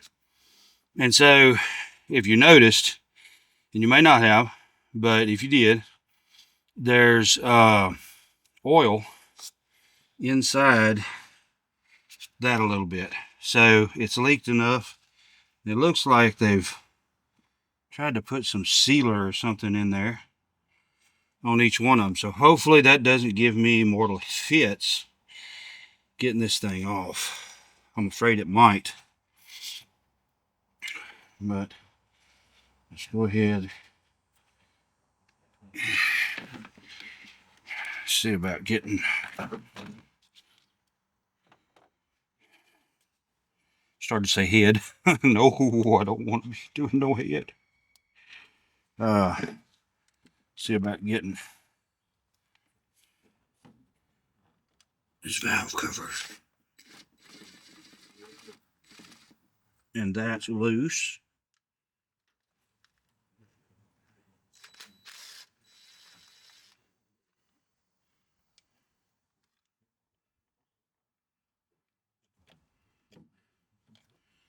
Okay, might have to get a short one on that.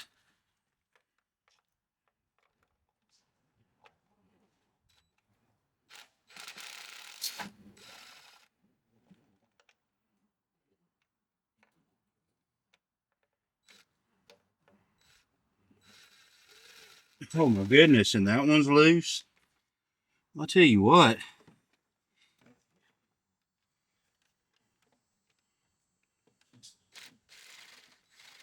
Whatever mechanic worked on this, won't ever want him near it again.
Okay.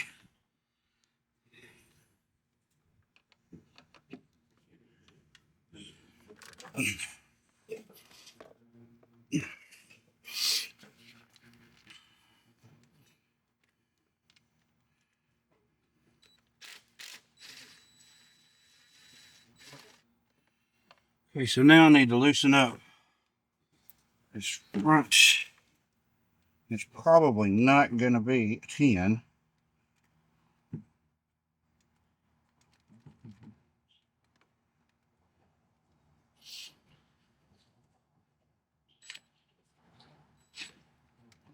It's not. And most likely another 8.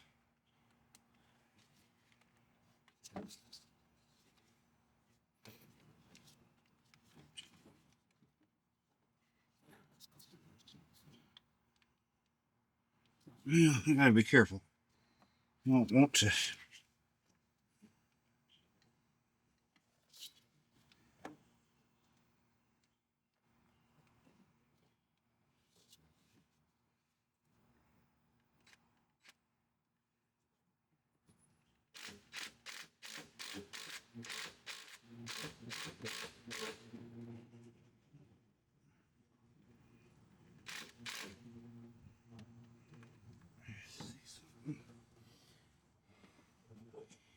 I need a. I don't know what I need. I think I might need another extension on there.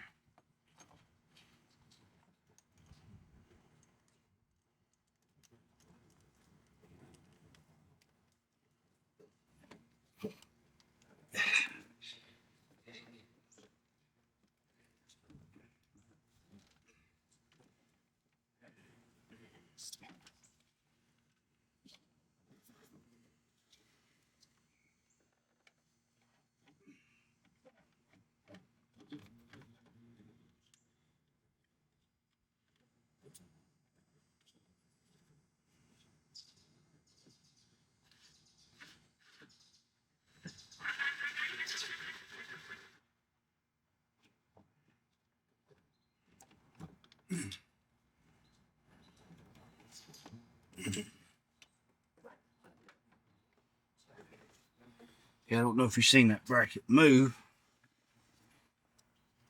That allows it to shift. Hopefully. There we go. So, just gotta be careful putting it back together. We take that into account and get that all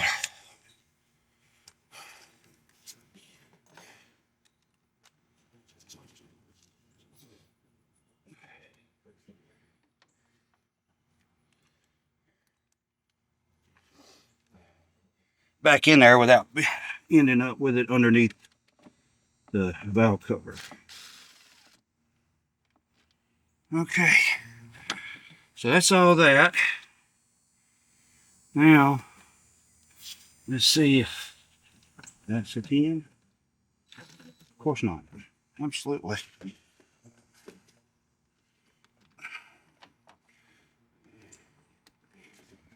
It's supposed to be an 8.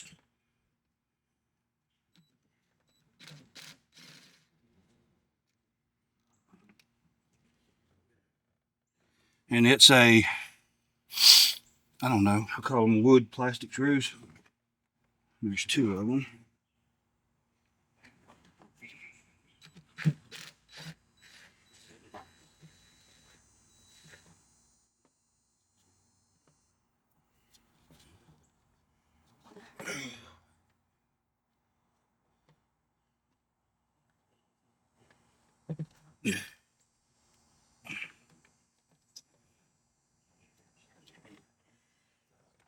Okay, so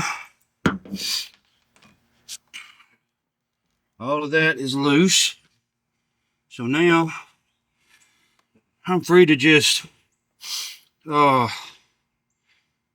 the valve cover up and bing, we're done.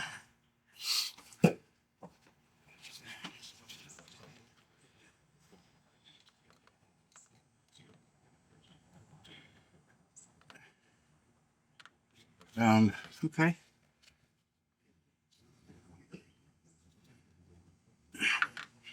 I don't think bing's involved over here.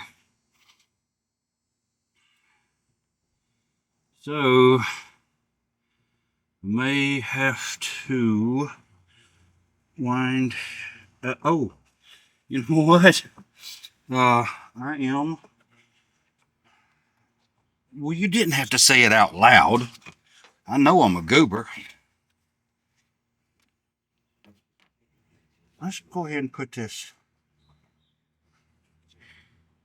That is the 8mm. I'm going to put the 10 up there too. And we're going to finish taking the valve cover bolts out. I think we got that one.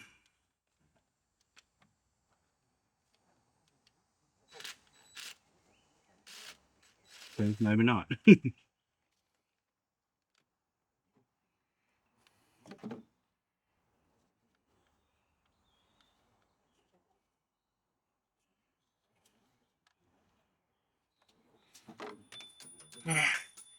Yeah. Julio.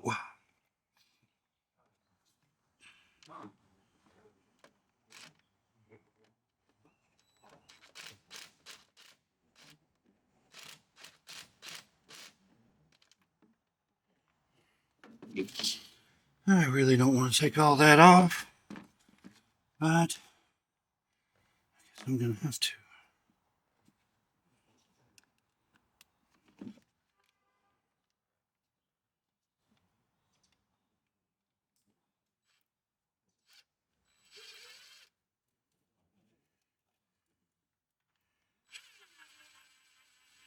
So, as much as I really don't want to, I'm going to have to open up my intake.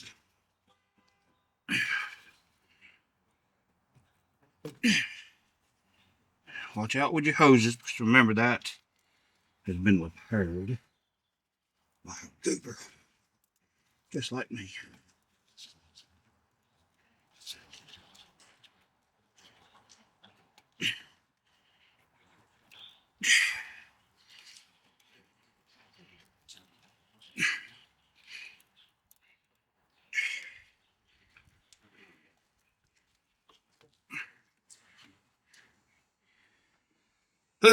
So hopefully I can get enough socket on there to loosen that up. Now you want to be careful and use a 10mm because a 1/4 inch is not going to work.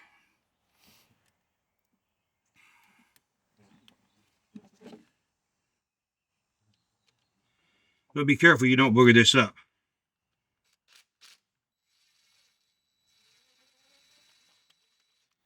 Okay. So just ease up on that. And that is all of my boats.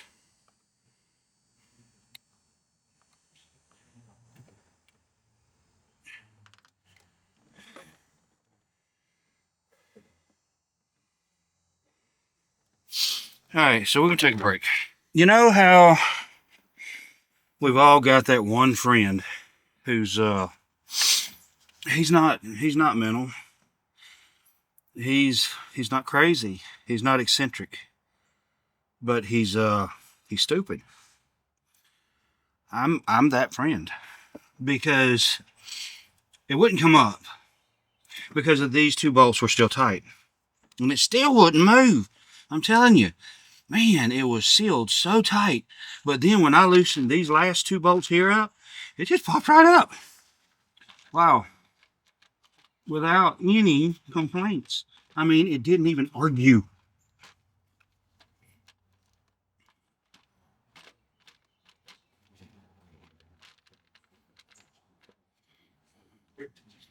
So, let's see here.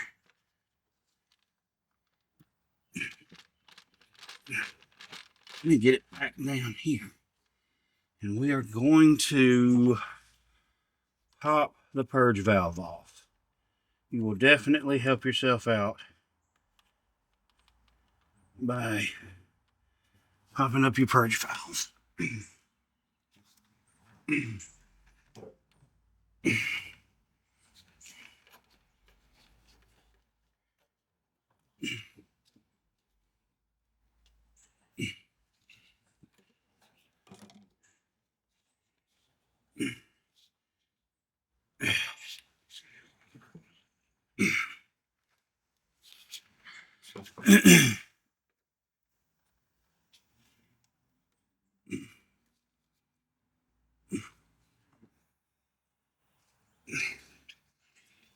There we go. Maybe I can just pull that loose.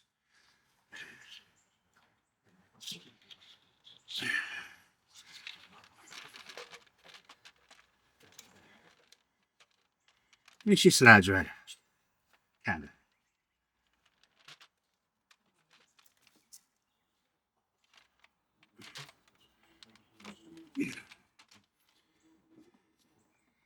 Looks super clean.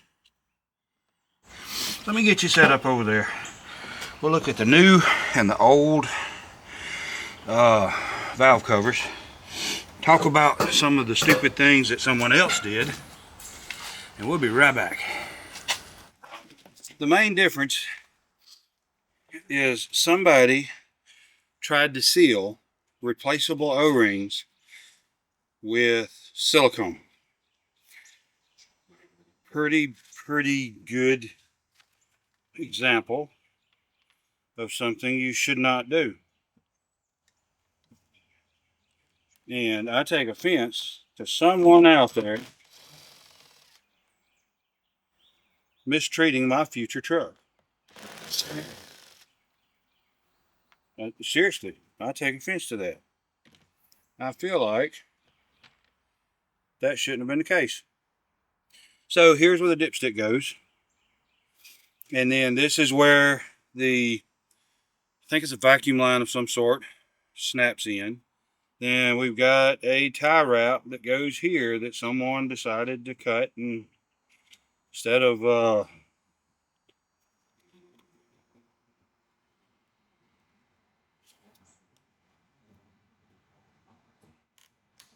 peeling it off, because we're going to go ahead and put it over here same way it was there. So anyway, again,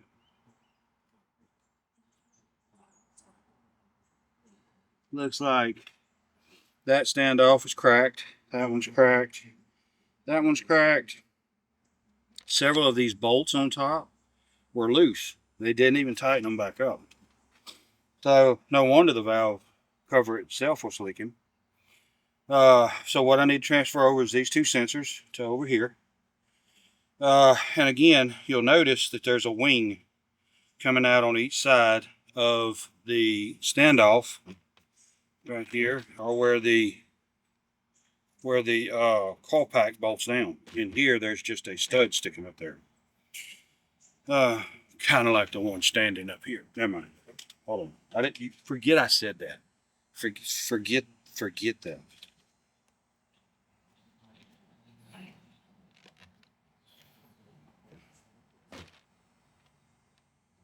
Pop her off.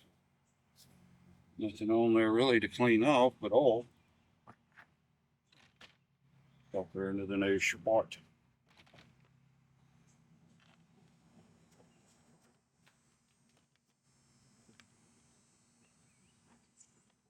And again, be careful with these sensors that you don't get too rambunctious and snap them. Or you'll be buying new ones. I don't know how much it costs, but I don't want to buy another one. I'm okay with these.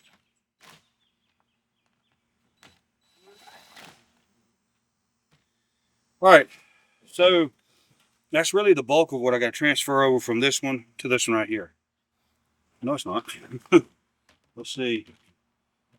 The most important piece is the oil plug. So that is the bulk of what I've got to transfer over from one to the other. And again, differences you'll see right here. This right here is a stud that the top cover, the engine shroud, goes onto here and a bolt threads down. I'm just going to have to find a bolt that threads into this right here, which when I cut away from here, I'm going to go find that and have it in both sides. And really, you'll see these two are bolts, these two are bolts, this one's a bolt, but this one's a stud. Then you got two bolts up here, two bolts here. Here's a stud, but that's a bolt. So, I mean, it's just kind of weird, but I have just bolts on this side where I have just bolts on this, but some of these are studs instead of bolts. But that's fine. I need to get me a tie wrap to go in here. And before I really finish buttoning everything up, wherever I have a stripped keeper that goes on these, I'm going to use a tie wrap instead and just tie wrap it to the bolt, you know, kind of put something on there to help close it up. But these, you can drive these out and replace them. This one is just completely shot. I mean, it's literally shredded. So no wonder it was blowing oil all over the place. And all three of these they tried to seal and unsuccessfully seal, I should add. Flip this over and we're going to see the main difference as to why this is happening. But regardless, why I am super happy that this was the case is this vent right here.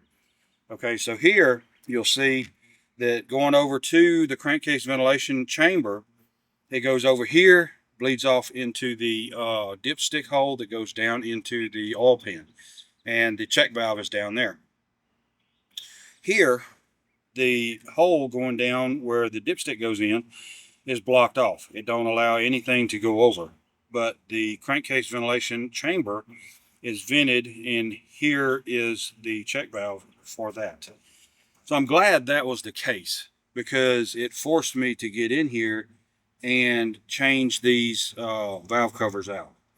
Now, if you go back with a new oil pan, but you use the original OEM oil pan that you have to gasket, that you have to do the RTV gasket material on, then I recommend you pull your covers anyway and replace these seals here, because those are replaceable. You can get a kit to replace that, this gasket, which basically this gasket is the same gasket as here. See if there's any differences whatsoever. And there are not. So there are no differences on this gasket from this gasket around here. And the seals here around the spark plug chambers are probably exactly the same, made out of the same stuff and all that good stuff. So really, that's the only differences that I can see on the inside is basically it does not vent into the dipstick chamber. It's blocked off, and you have a check valve here, which my son-in-law tells me, he's a mechanic by schooling, but he's a manager at Tractor Supply because he decided he didn't like mechanicking. Uh, but regardless, he's trained on stuff like this, and he tells me that most of your modern engines do have the ventilation is a check valve up on the top instead of going all down into the oil pan. Which, I mean, I guess any kind of carbon deposits or buildup or whatever is still going to end up in the oil, so it's going to make it black anyway. But still, regardless, uh, I would I prefer this kind of setup right here,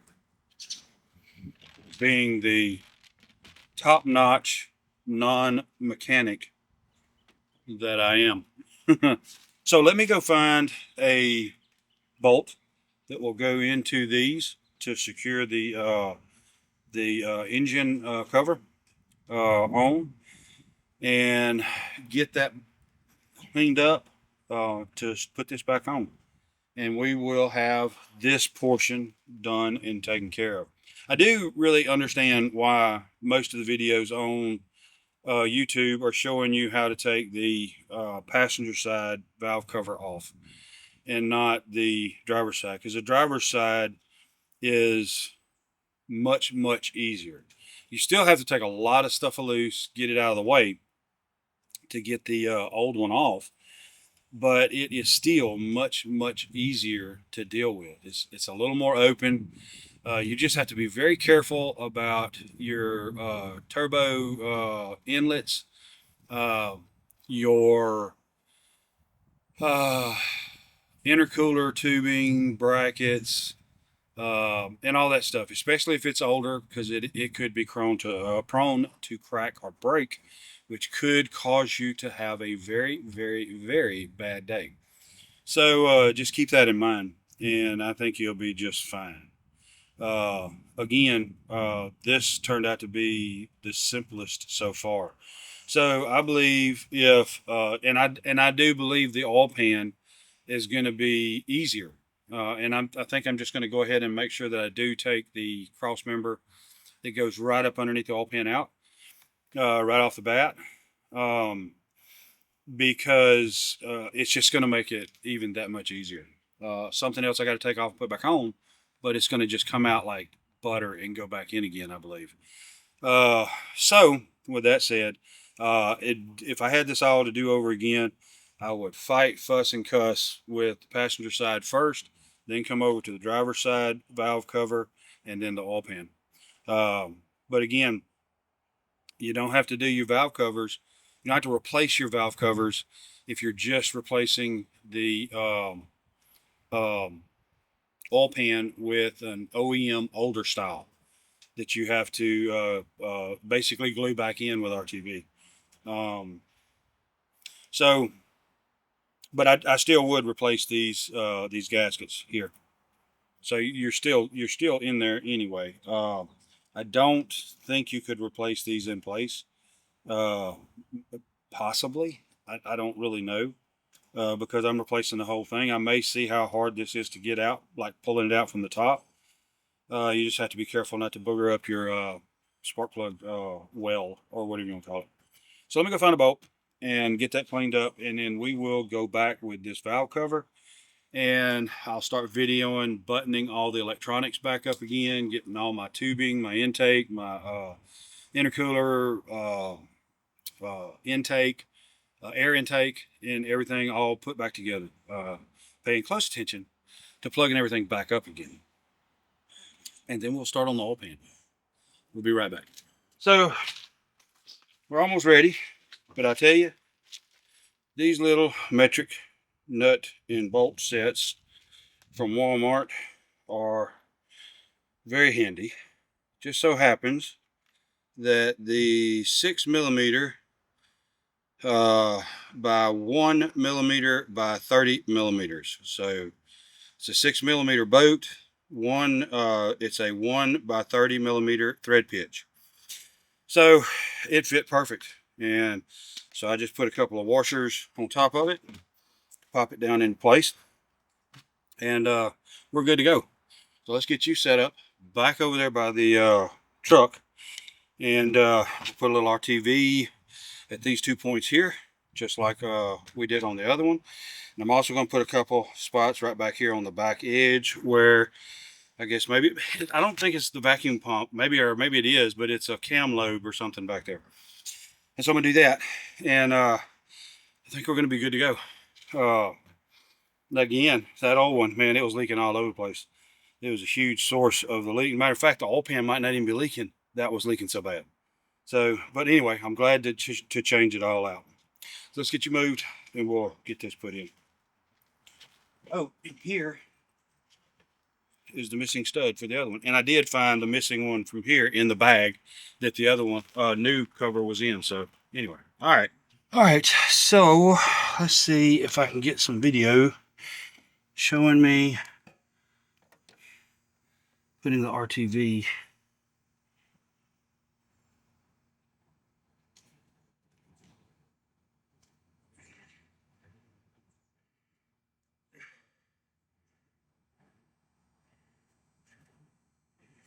So I got a little 1/8" gobble there.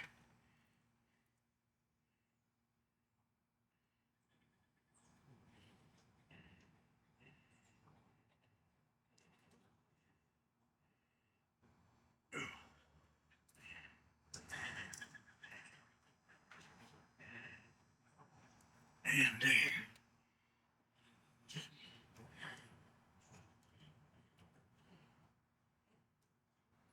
Okay, so now we grab the valve cover and we'll thread her back in there.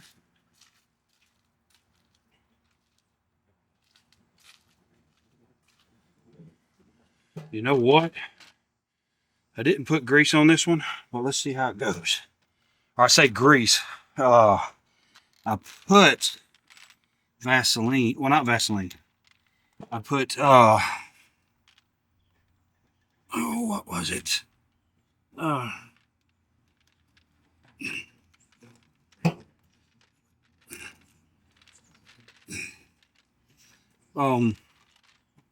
Sav.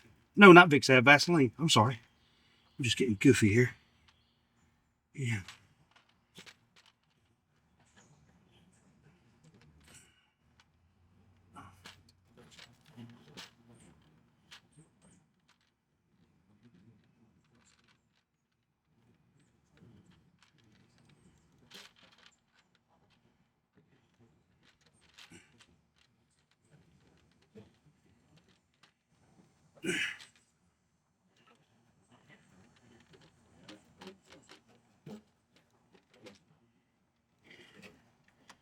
And she sit right down into place.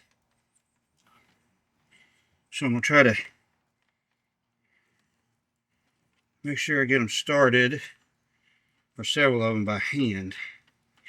You don't want to cross thread these babies. That could be bad.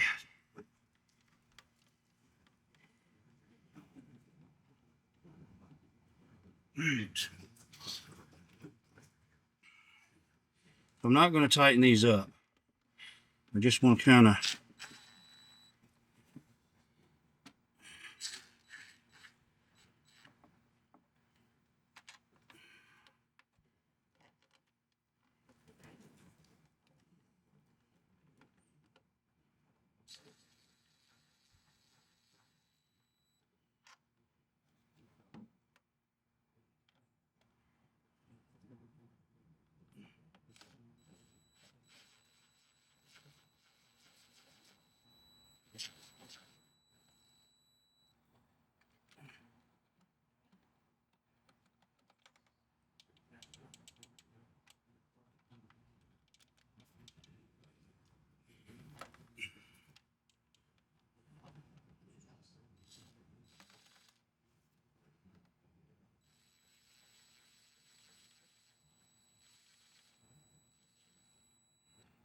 Okay.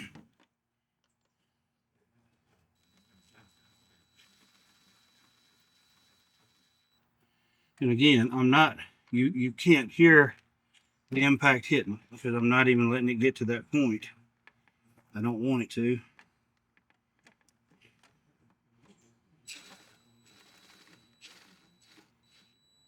I'm just trying to run my nuts up, so, or bolts, or whatever you want to call them. So,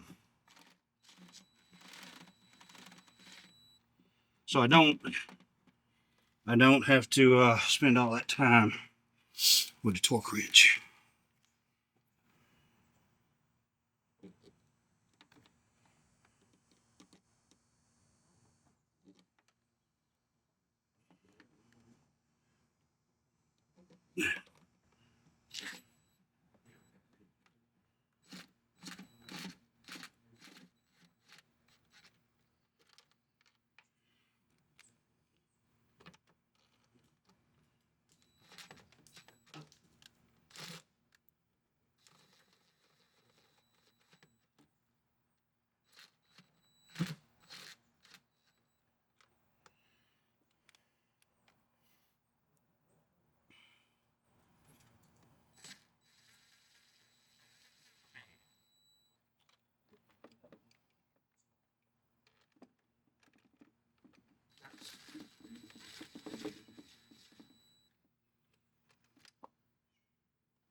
Okay, so I've already got my torque adapter set at 89 inch pins.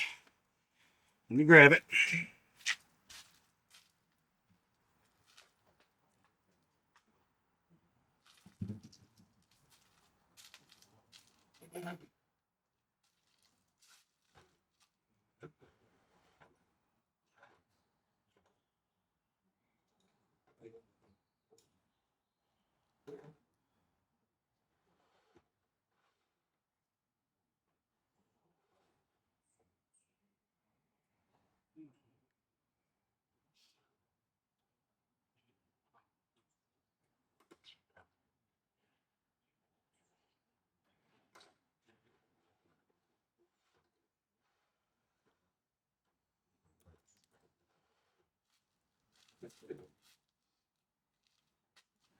You would know I have no adapters available close by.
Okay.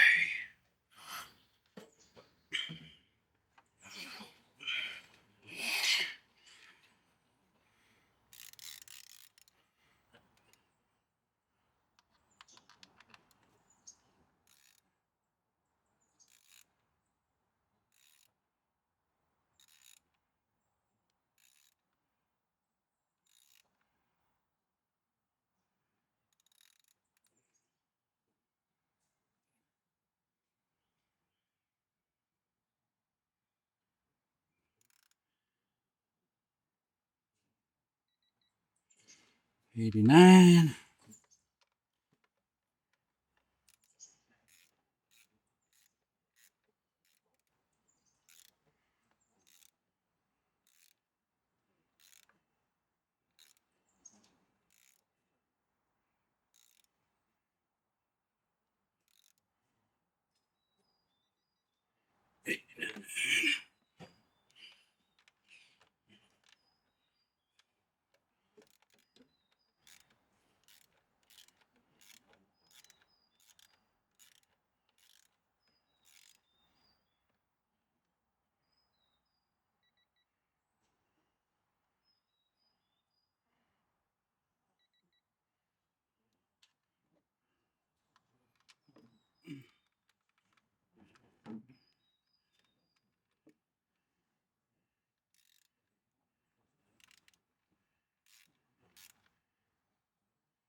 Okay.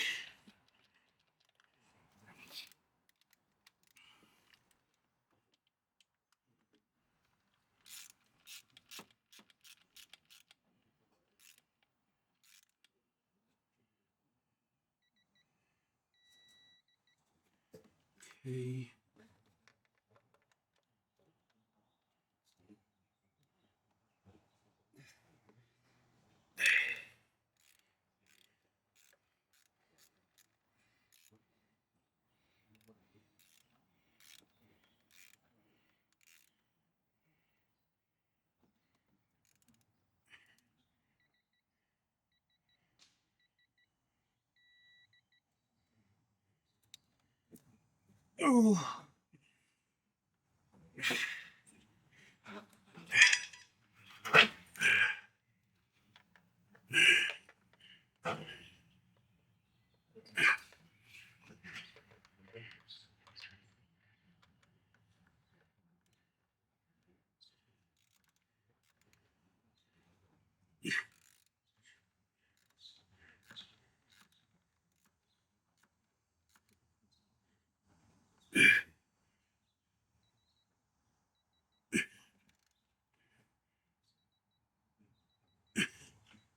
Oh gosh.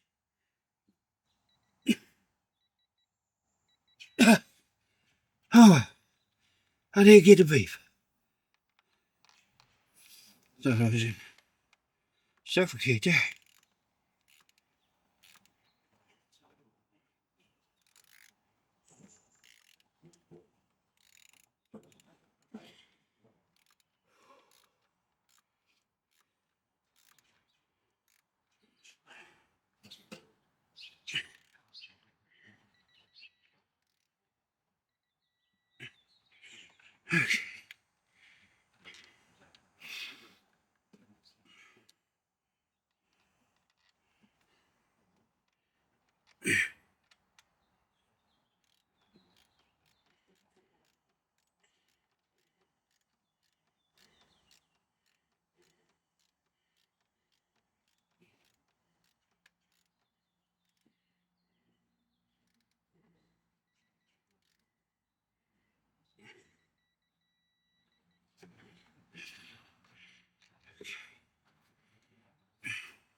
Okay. So we are torqued to adding this.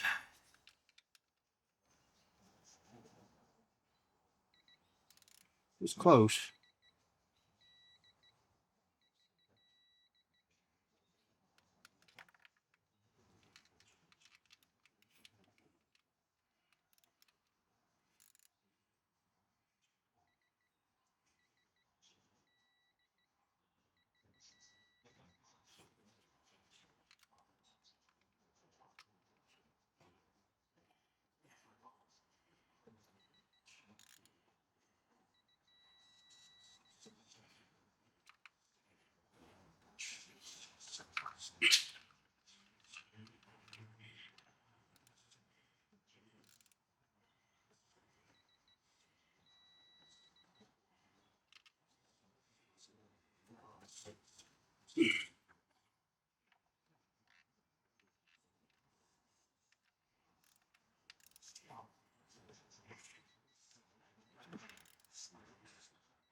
Okay, so the other side was close with the manual torque wrench, but I know it's not uniform because I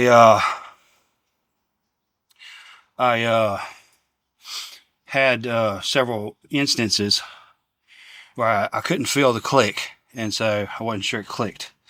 So yeah, let me go over there and make sure.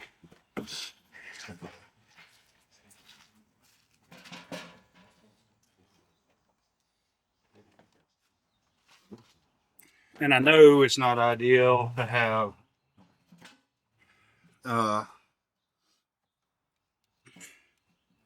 to have these swivels and all that stuff in there torquing something down, but I just can't get to it easily any other way. Come on, man.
So it's not perfect as far as the manual one goes, but I don't feel bad about it. I mean, it was pretty doggone close, and I think it's Harbor Freight too. Um, on a higher torque setting, that's towards the lower end of its range.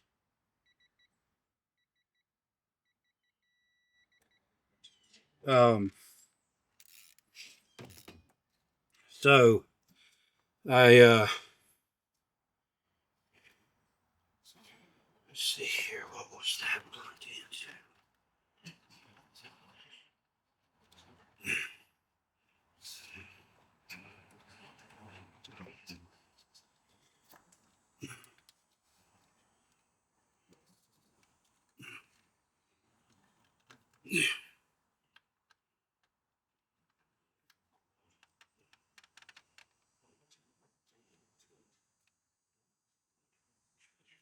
Yeah,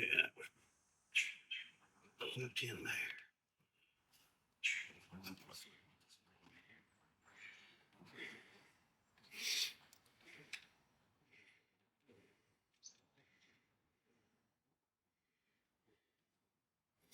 we'll get these little bracket screws all done up here in just a minute.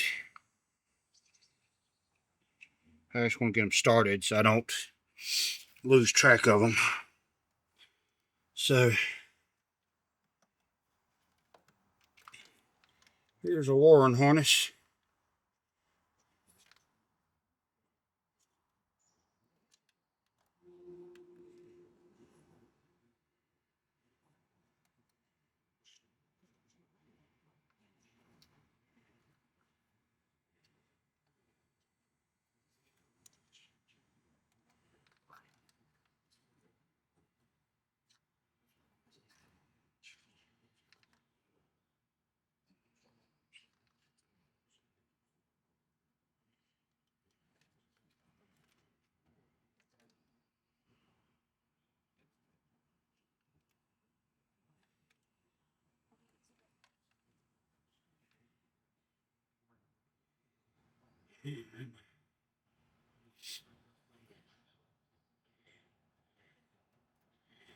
Okay, I'm just gonna do that hose last.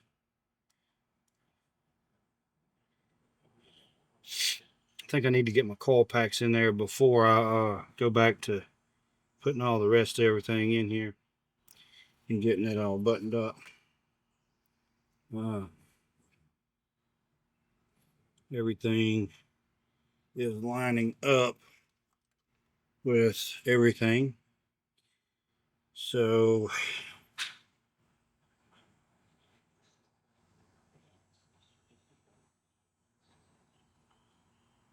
oh yeah, that plugs in down there. Okay, so this is pretty easily snapped back into place. I'm just looking to make sure I'm not overlooking anything where my wires are snapping back in. See, that's going to that sensor, that's going over to that sensor, and that's going to come up on top of that. Okay, so let me take a break, cool off, get something to drink.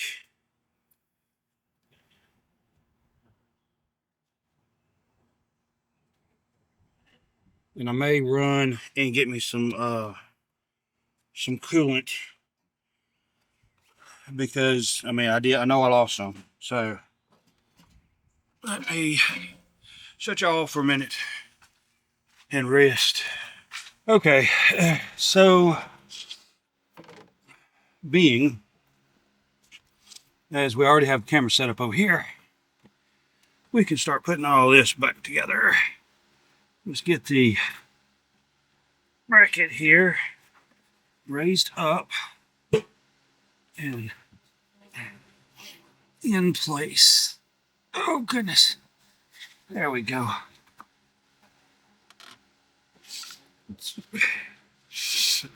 Now, a warning, and I'm just saying, here in Louisiana, we have an infestation going on at the moment. It is a bunch of frogs, of all things. And when you step on them, it sounds just like a fart. Or a punk punk, as my wife would say. Oh, and I just had some sausage and cabbage that my oldest daughter made. All right, I got to get motivated here, because I'm not real motivated at the moment. Let's see. So, let's see. That's it. When pop this off there, I can be sure and get it on there.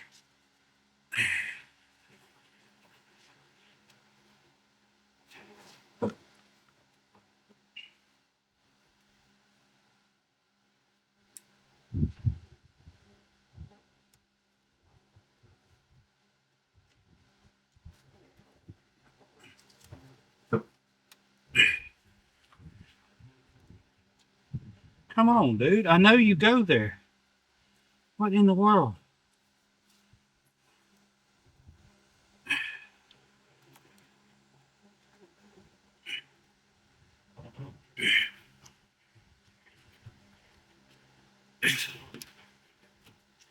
There you go. So you kind of got to do a combo here and get it.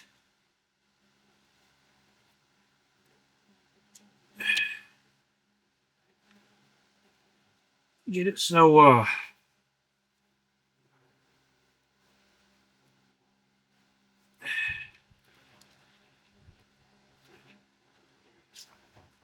so you're half on the throttle body and half on the intake slash intercooler at the same time, and then you can snap it all in there. So got a little bit of flex here. We got to be careful. Oh man, I broke it. Dang gone. Okay, so we got to figure out something there.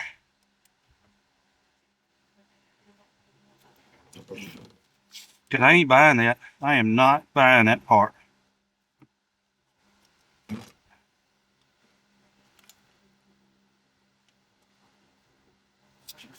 So that was a snapping sound I heard.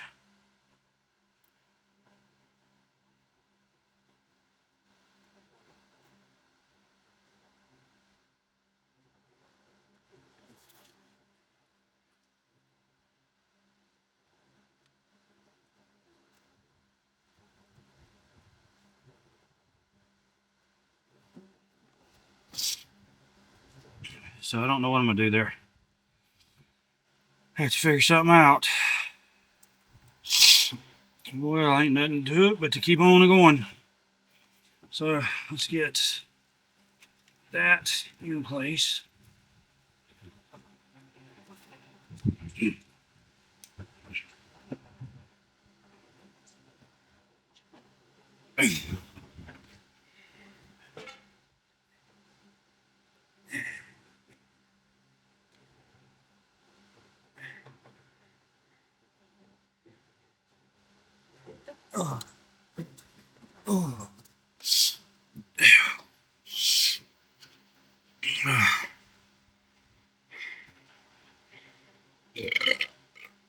Excuse me.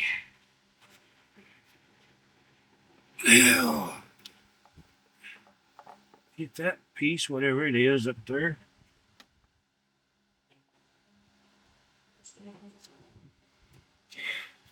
Ooh.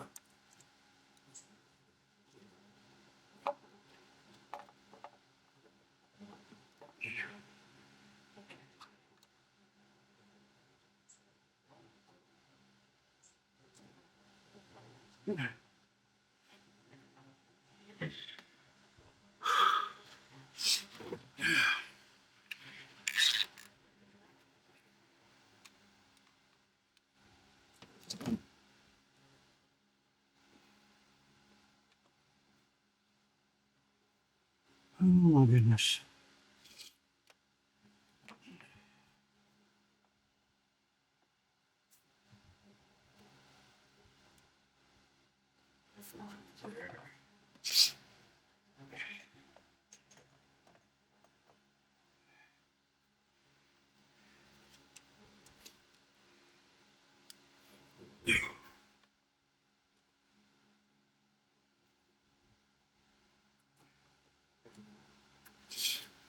Okay, let's get that started.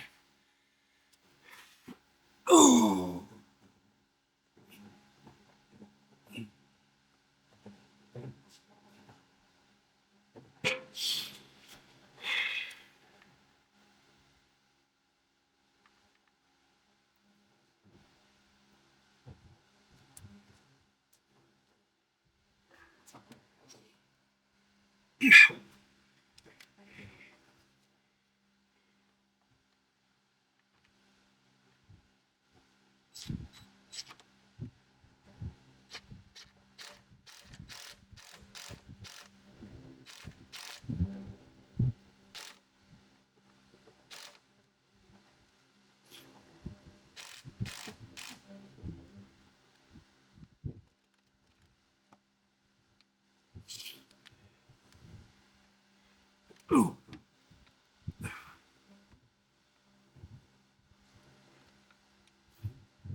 Okay. All of that is back in place. That snapped in. That actually goes down in there. That goes down in there. That's where I need that tie strap to hold that piece. And the dipstick, of course. Let's see. So let's get the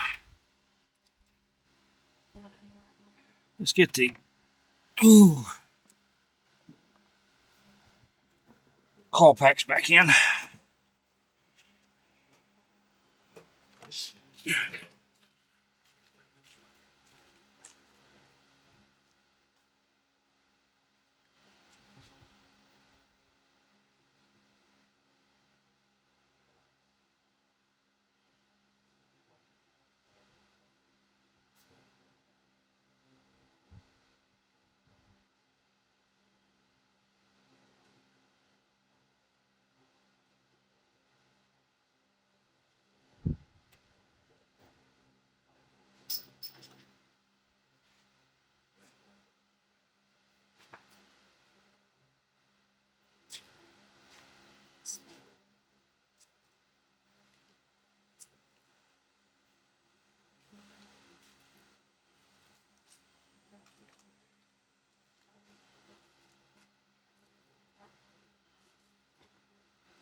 Oh,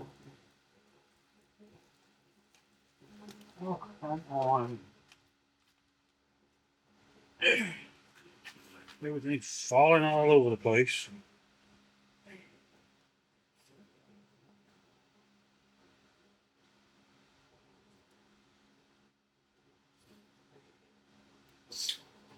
And then me putting the lid back on the dielectric grease again.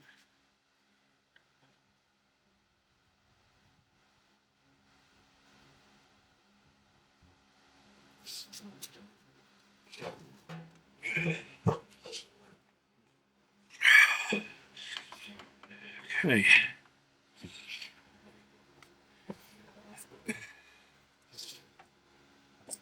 Start with coil pack number 4.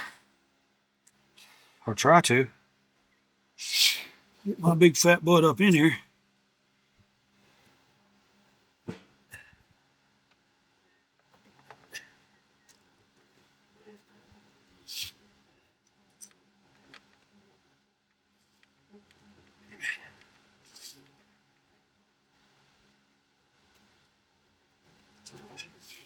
All right. Call pack number 5.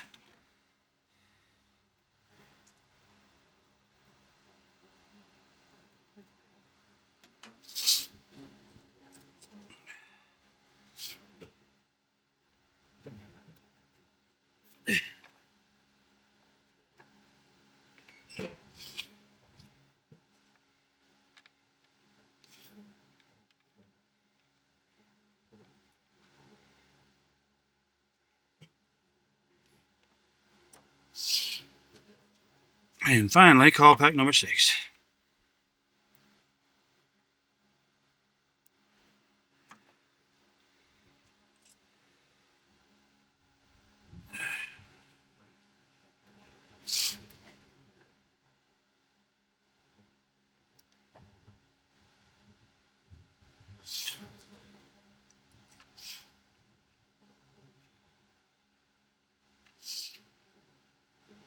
We'll give each one of these a quick little buzz with the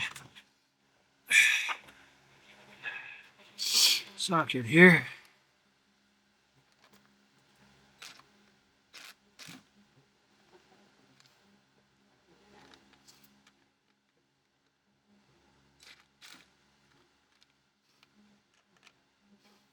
I mean, I'm sure there's a torque rating on these, but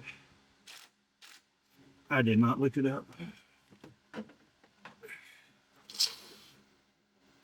Okay. So, stuff's all hooked up.